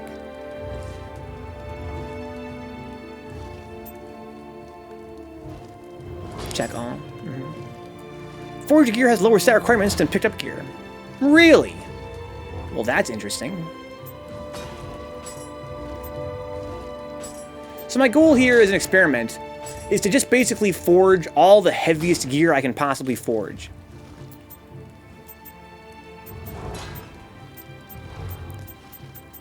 That's what I'm thinking. So the armor tab here doesn't seem to have any accessories. If I pick up the hat of Bobo, forged hat of Bobo would have lower requirements. Okay, they're not really a huge deal in this game anyway, the requirements, but it's interesting. So I got a bunch of materials here, like a ton of materials. It's crazy. Yeah, it's fine. Okay. I get Umber Sight from disassembling this game. That's cool. So now let's go here to Soul to forge. Forge me some armor. Well, that enemy variety was a con in the first one. Oh yeah, it was disgusting in that game, dude. It was just ridiculous. This game is way better about that. already. And we're just gonna a Tengu mask. What? Something seems like special gear. It's not always gonna be heavy at the bottom, but mostly seems to be that way. Okay. So this helmet, I guess, defaults to max rarity. Highest chance of, you know, max rarity. That's fine. No, so just go ahead and forge it. I can keep on rolling it until I get what I want, but how much do I have in the way of resources? Do I want to try this multiple times? I don't think so. Not really worth it for now. Let's just do it once and see what happens. For this experiment. Yeah, I want to proceed. There's that. Put it in my inventory. Let's go to head protection, or body protection. I already did this one before, the courtier's cuirass, yeah. Got yellow again, I know, that sucks. I'm just bad at the sticks. Okay. Forge it. Oh, that's real shitty. That's the most common I could possibly have gotten. Let's try it again.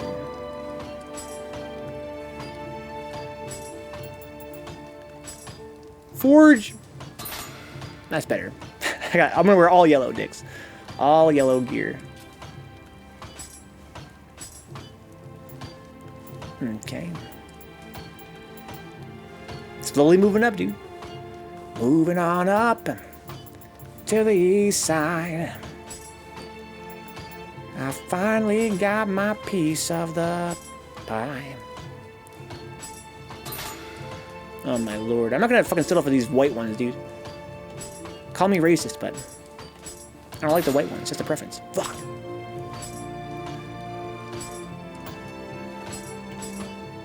There we go.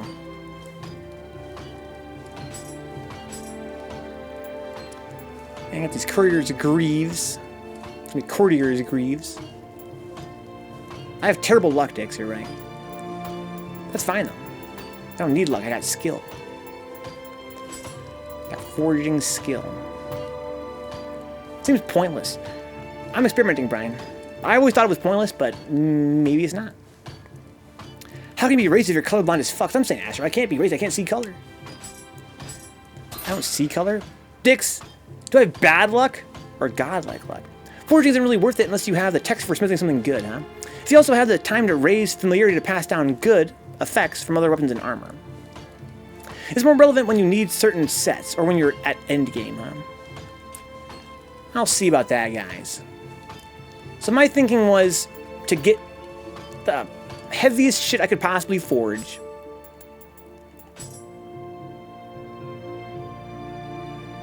And then soul match it in level to the lighter stuff.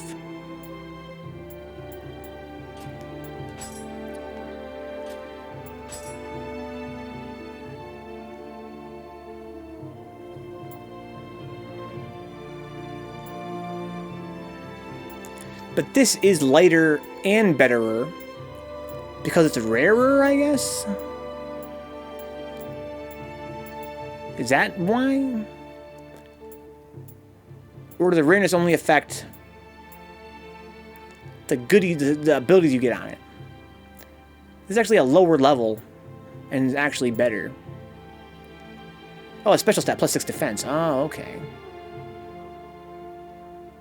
I see. I'm gonna go with this for science. For science. Because it's an archer, well, yeah, I mean, why is it stronger? That's my question. This one is very slightly stronger than the other one. It's a little higher level, though, by quite a bit. It has defense +8 on this one, though. So is this one, though.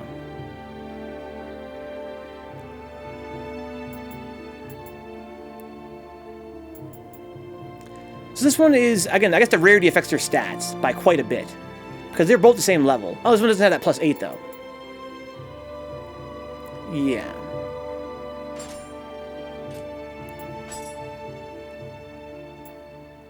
So now I'm stupid heavy. So now my goal is to level up until I can get 70% for having the heaviest gear in the game. So I'm going to have a lot of stamina on this build. That's sort of my thinking. They weak, so they gotta wear puss gear, huh? So is there any soul matching to do here? No. I also have the highest level stuff I could possibly have. 31. 33. It's probably weak because they don't wear heavy stuff, huh? That could be. Do I have any accessories? I do have a ton of these. I don't really care that much, though. These are really not that interesting to me. These ones have a much higher defense. Item drop rate a little bit. Treasure sensor. Magatama. I like these. Anima charge. Hell yeah. Okay. Hand mirror. I get more soul cores. Anima charge unscathed. Other realm resistance is always a pleasure.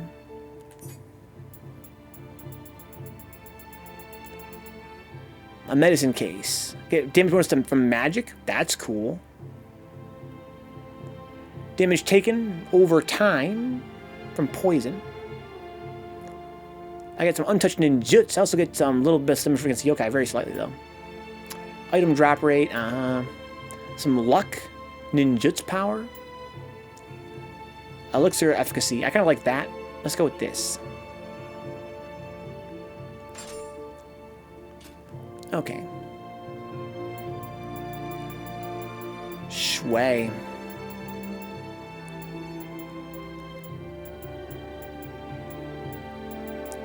So the experiment going forward, well, there's two things that are going to have to happen now, right?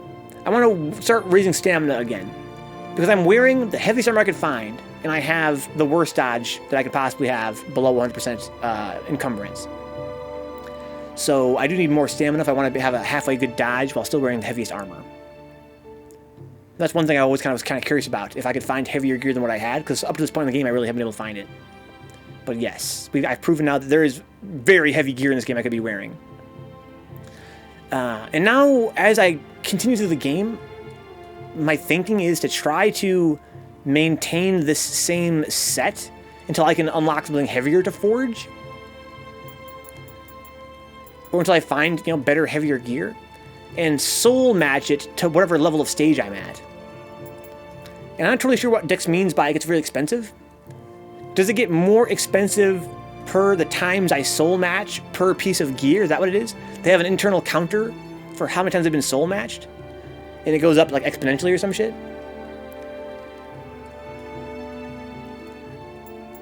Or is it just that soul matching itself is extremely expensive? And as you get further in the game, it gets more expensive because you have to upgrade more. It's based on the initial cost of the item. Okay. And probably the number of levels you have to jump, right? My thinking is that... So if the item is level 30, matching it to level 40, it's a cost of 30 to 40. Okay. As the game goes on, it's going to get pretty tough to do. Because it probably is just expensive off the bat anyway. But my feeling is that if I were to sell my gear consistently, kind of alternate between breaking it down and selling it, maybe I'll have enough gold to keep it up. It's kind of my hope. My other hope is that one day when, the rapture happens, maybe not tomorrow, maybe not next year, but one day I hope we'll have time together as a family to play Nioh 2 for 24 hours a day. But now we gotta move on to some Zelda, guys. Guys, you guys enjoy hanging out. I'll keep the channel online. Check out my Patreon page, patreon.com/Vencabot. I stream for at least 5 nights a week, if not 6. This week's gonna be a 6er, guys. We're doing a Sunday stream this week. We're doing Pizza and a Spooky Movie triple feature, Roger Corman films. On Sunday, we're doing A Bucket of Blood, 1959 film. We're doing Attack of the Giant Leeches, also from 59. And we're doing The Little Shop of Horrors from 1960. It's gonna be fun. Come by on Sunday for Pizza and a Movie. You guys are into that sort of thing. We're going to be doing some Zelda from now on, for the till the end of the night, that is. More Nioh 2 on Monday. So I've been enjoying this game a lot. Probably going to play it off stream. I hope I have time to do that. I'm kind of trying to make time to play more Nioh 2 off stream. It's so much fun. I'm really enjoying it. I'm really into it. Can't stop thinking about it. But I can't play it on stream until Monday. I'll see you guys there with this character. And then more Zelda on Monday as well. But for now, I think I'm a pretty good spot to take a break here. Then matching that to 50 later, even though it is now 40, would still cost... Oh, I see, dicks. Oh. Well, that's kind of a drag. I can see why they did it that way. I can see what they were thinking, what they were going for, and I can't even say for sure that I disagree with the decision to do that. In a game that's all about finding gear. But just sort of make Soul Match, like you guys said in the chat earlier, sort of not that great of an option. I'm still going to try and see what I can do, because I never really fuck with it that much. I mean, at least the experience probably teach me about it, at the very least. So my plan is still the same, especially to raise stamina. But yeah, my plan is to sort of try to soul match it for a while. The time will come, as Dix points out, where it'll be totally unaffordable, probably. And I'll probably just find a gear at that point that's better than what I have anyway, and switch to it. But I think for the next few streams anyway, I want to try and focus on soul matching and forging and that sort of thing, see what I can do. Also, it strikes me. I just realized. This being my plan, it would make more sense, you would think, to go for the highest rarity, right? To keep on re-rolling for the best piece of gear. If you're going to do this, you would want to have the highest rarity, right? Because you're going to be soul matching it anyway. I've got the materials for it. Maybe I should just do that right now. Okay. Let's go, dude. Vencabot. I love that fucking image. I always say this whenever anybody uses it, but it's actually a sprite from the Third Strike sprite sheet. I have no clue where it's from, though. Anima charge, yeah. I like that.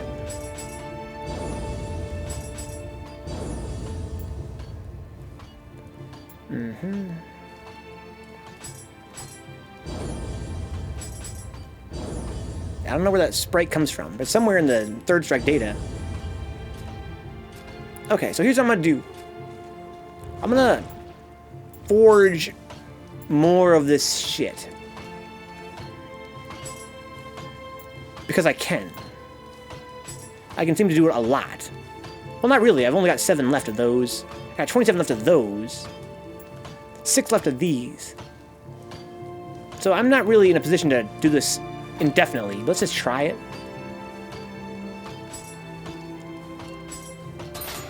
Okay. Garbage. That's garbage! Your queer ass is garbage! Oh, man!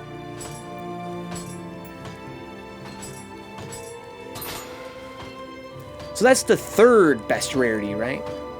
Of the 3 on top, of the 4 on top. That's the lighter blue, or whatever.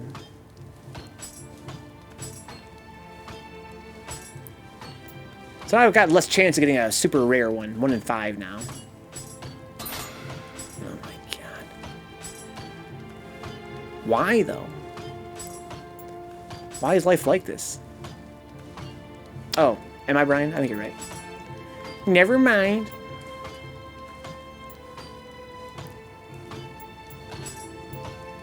%? Let's go.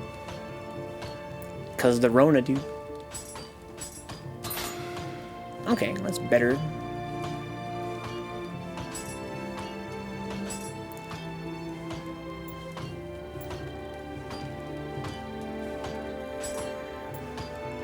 I like how it defaults to the highest rarity. Oh, that's the best one. Okay. A very high percentage chance of getting this one to be, you know, the 3rd highest. There it is. Okay. So now let me... Come by again. I'm sorry, I didn't have to go all the way back out there. Let's go to my equipment. Yeah, thank you, Brian. Yeah, I already have this one. Your memory's so good, Brian. I have these, but they're much lower level. That's fine, I'm going to soul match them up.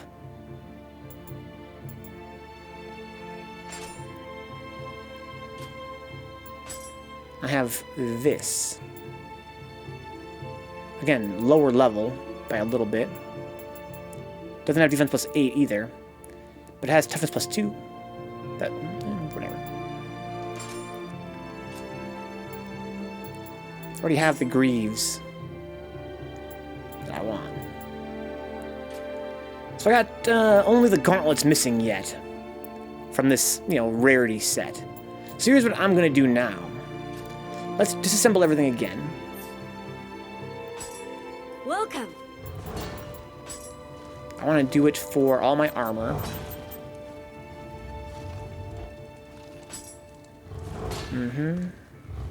Oh, but I lose my soul matching then. Let's not do that yet then. Let's soul match my armor. So that's fine. That's fine. This ain't fine. I want to use this as my base right here. And soul match to this level. But why is it... Oh, yeah, because of the... Well, the finished form is not working the way I expected it to. Why is the finished form level 23? I must misunderstand how this works.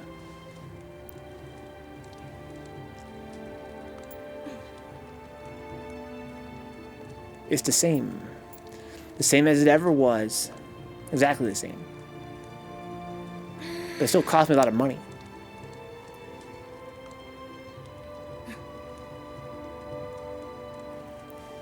Is it from Nioh 1? I don't know. I never did Nioh 1. Do they gotta be the same level? Like 23 to go to level 24?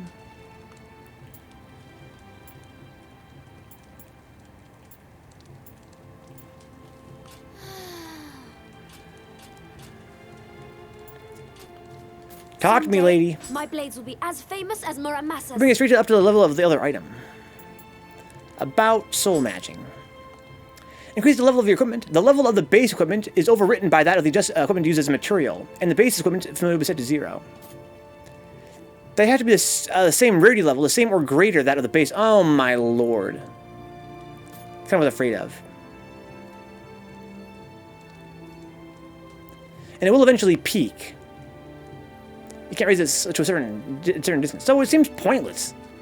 It seems mad pointless.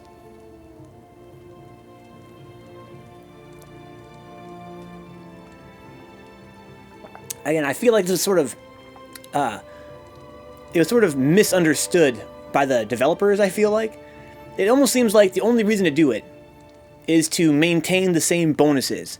If you're really fixated on your bonuses, on your gear, you could raise this level for a little while. But the bonuses are not really that good. Like, they're just not that interesting. I don't know how she lost her eye. I can think of some ways, but all of them are lewd. I don't want to say them on stream.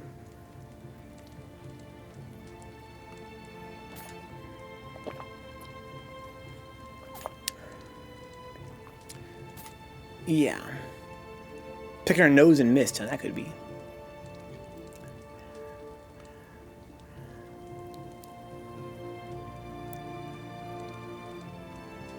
So I feel like there is no reason to soul match. Unless, again, you're fixated on the perks your gear has. Whether it be transferring those perks over with the transfer mechanic, or just you want to keep the same ones you've had, so you're kind of unwilling to wear some new, stronger gear. So you'd rather just soul match instead. That's a fine dagger you've got there. Could I take a But I can't help but feel like, again, the developers sort of misunderstood it. Like, you would think that the whole idea behind soul matching, at the very least, would be if you had a rare piece of gear, you'd want to use your common gear to make it stronger. Someday, my blades will be as famous as Muramasa's. There's that too, Ein, but even then, I mean, I played Nioh through New Game Plus, and I just feel like, I mentioned it to you last night in person, that the little perks the gear gives you is not that interesting. Unless it's like a set bonus. If you find any rare weapons... Like, yeah, they do have a small impact on gameplay, but the fact that you would want to min-max those, it almost seems like it's not worth the trouble at any level.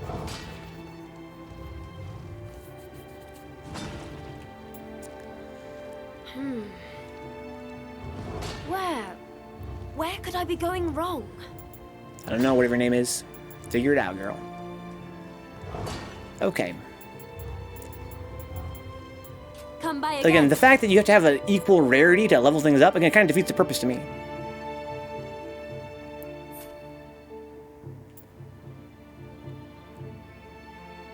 Yeah, they go on forever. That's like Dick's kind of saying right now, too. Depending on how you define endgame, you could see how you could use it to amuse yourself, you know, in the very final hours of the game. But that really confused me, again, like Ein pointed out. It confused me in the first game because they introduced it so early, and I didn't really understand the point of it. And I played Nioh 1 for more than 100 hours, beat New Game Plus all the way through, and it was quite trivial, even without having to worry about my gear that much. I'm sure that a New Game Plus 12, it might be something that's worth looking into for a little bit, just to amuse yourself. I feel as though in this playthrough, I'm not going to look at soul matching again, nor tempering, nor forging. I'm going to stick with what I've been, stay the course, right? Stay the course. Although I do see now that I should raise my stamina more for this build, to have it be expressed the way I want to express it. I might even respec. And a New Game 1, yeah, but Nioh seems to aim to be multiple New Game Pluses. Yeah. But even then, what I'm saying is that having at most, like a plus 4% in something, seems like it's not going to matter that much, even at New Game 100, but maybe I'm wrong about that. They introduced it all so early on that it just serves to confuse and distract you from something that's extremely little relevance, yeah. It's something they should unveil after you beat the game, I can't help but agree.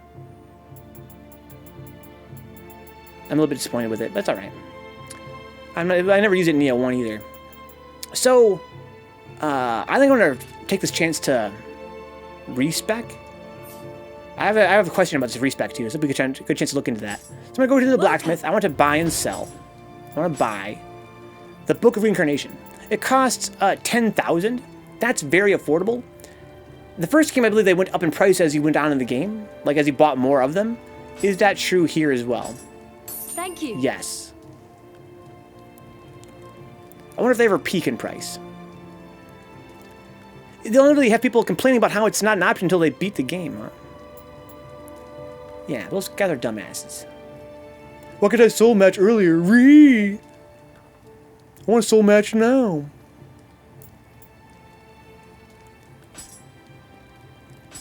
Thank you. It goes to 100,000 real quick. Here's what I'm going to do. I'm going to check. Again. The only kind of people caring about that option, based on what it seems to be for, are those people who are seeking to beat the game multiple times as it is. Yeah. I don't doubt that X is right, people will complain, but I do think that it makes more sense to leave it. It unlocks a lot of cool shit, believe it or not.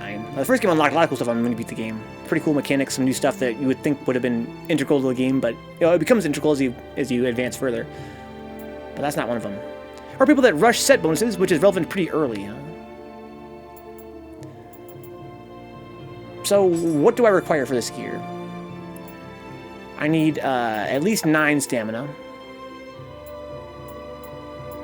I need 9 stamina and 8 strength. So that doesn't seem to really matter. I'm going to have plenty of stamina and strength.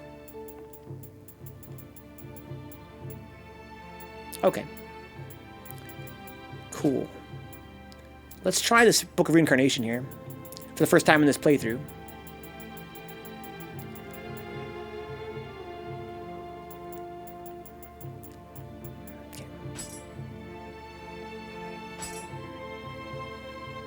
Now, unlike the last Nioh, it does not reset my skills, I believe. God, I hope not. Which was a huge, that's a huge improvement from the first game. I still have my same skills. Or do I? I have 5 Odachi points. I think I still do, right?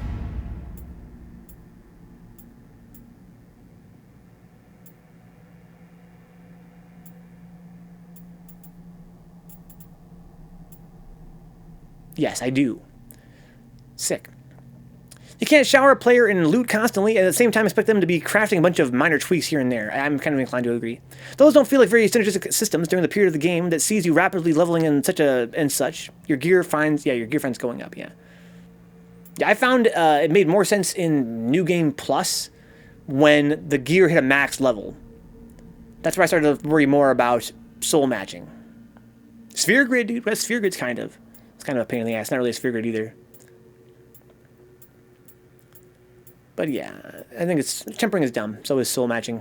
It's not really that great by my estimation. It's all right. This game's got a lot going on for it aside from that. So let's go level up now. So in the last game, when you respect, it would undo all your skill choices, which was fucking stupid. This game, you can do that separately. They're two separate mechanics, and the one for skills is free. So you can reset your skills anytime you want. But to reset your stats costs money that goes up as you buy more of them. It must peak at some point, you would hope. So my whole thing is to raise stamina here, like, to max. I'm going to get strength to, what was it, like 8? I get stamina to max, as far as I can go with it anyway.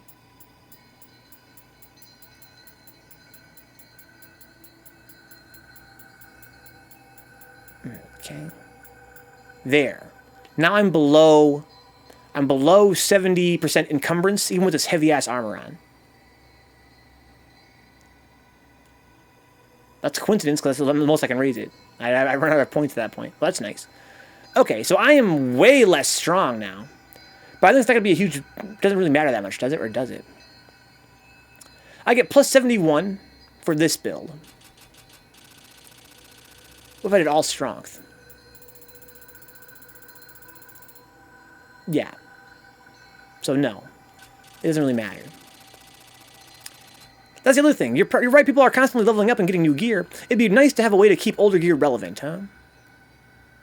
Yeah, again, the fact that it's limited, you're limited to how much you can raise it up, seems ridiculous. The fact you have to have the same rarity or above is ridiculous.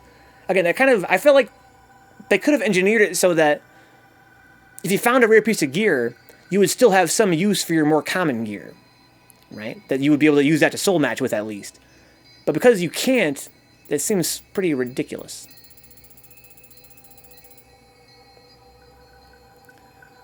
Okay, cool.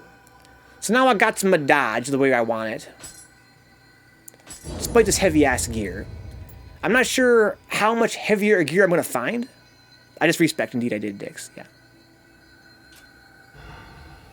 As an experiment. The first respec as an experiment. To get my stamina up super duper high. Exactly, Dix, yes.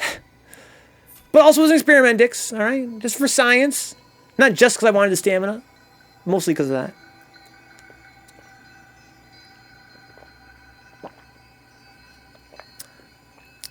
It does about the same, Dix. That's something I tested just now. So by pumping stamina to max and strength twice, I got plus 71 attack. If I had pumped nothing but strength, I get plus 89 attack. So I lost a little less than 20 attack power out of my current, you know, 350 or whatever.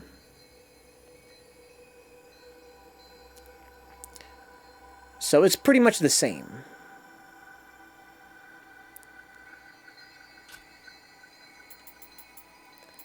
But now I can get my dodges with my heavy gear.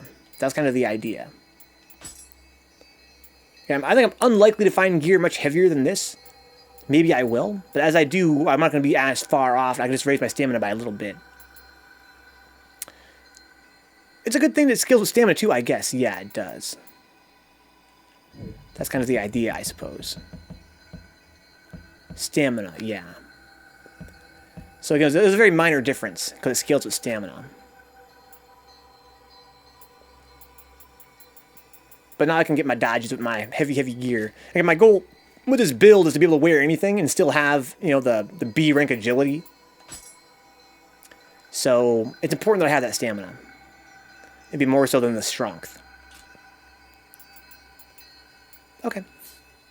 See you guys soon with some Zelda. Thanks for hanging out, guys. I'll be right back with some sweet retro gameplay.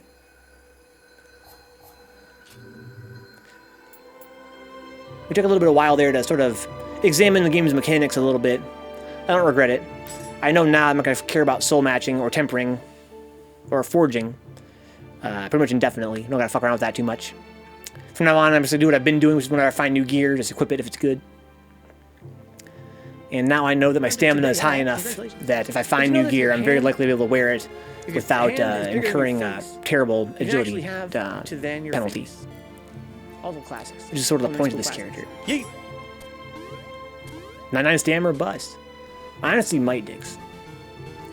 I enjoy the idea of stamina. In concept, I find it quite exciting. The ability to wear any gear and still be able to move.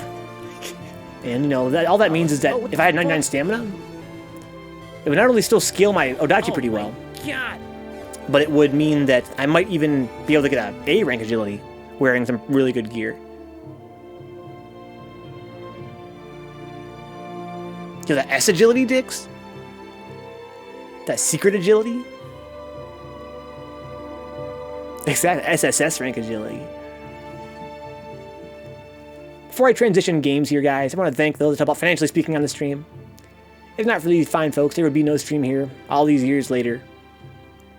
Thank you to John Hernandez, Salty Face, and Zanzu for being Black Knights on Patreon. Thank you to the Fearless Havels, Audrey Apples, Dick Sucker, Good Vibes City, Great Gamer UK, Max, Michael Hinkle, Mutant XP, and Sin Theory. Thank you to the Shady Winners, that's $3 a month on Patreon. Ash, Lethal Mazera, Brendan Williams, Falno, GK Live, Juna Anon, Coolahan, Kyle Glass, Leon Madison, Rufio Jones, Subtastic, Tony Bosher, and Toxic Vamp are all Shady Winners on Patreon. Thank you to the young guys. $1 a month really adds up pretty quickly. It's worth a lot more than $1 to me, trust me.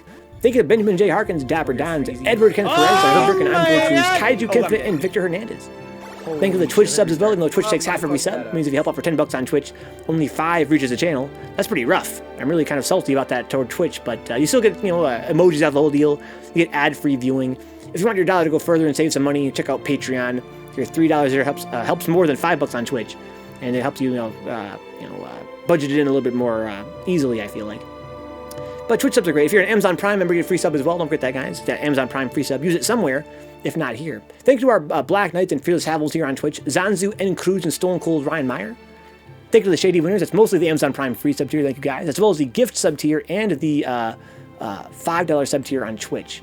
That's Alex Lopez in 1992 is in that tier. Ash Lethal, A Stuffy Muffin, Blue Abs, Caviez, Change Me WTF, Chumpet, Cut West 707, Dead Assets Matty B, Decoy Mandis, Dick Sucker, Dr. Pancake, JD MBA, Duckface 999, Eating Bitter, Eboff Gaming, Echo Deluxe, First Opus, FPA Brian X, FPA Eddie, Garbage Jungle Style, Grain Belt Jones, Grammy Herb Durkin and Silo, J-Bomb 1901, Jiffy Beefy, Jetstream Justin, Juna 2, Jiffy, Extra Creamy, Joe Cola, Kaiju is it, KG the Legend, Coolahan, Kyoto 3S, Libby Brazy, Long Legs, Mexican Stuff, Nigris Jones, Nidus Templar, Oserif, Old Man Mushin, Optimus Style, Overlord Steve, Rebecca Scary Busey, Swirly Glass, Synapse Task Force, Faust, Deshen, The Tone Box, 3 Venge, Toxic Vamp, Ultimate Humpy, Yogurt Brain 3S, and Zoom Out.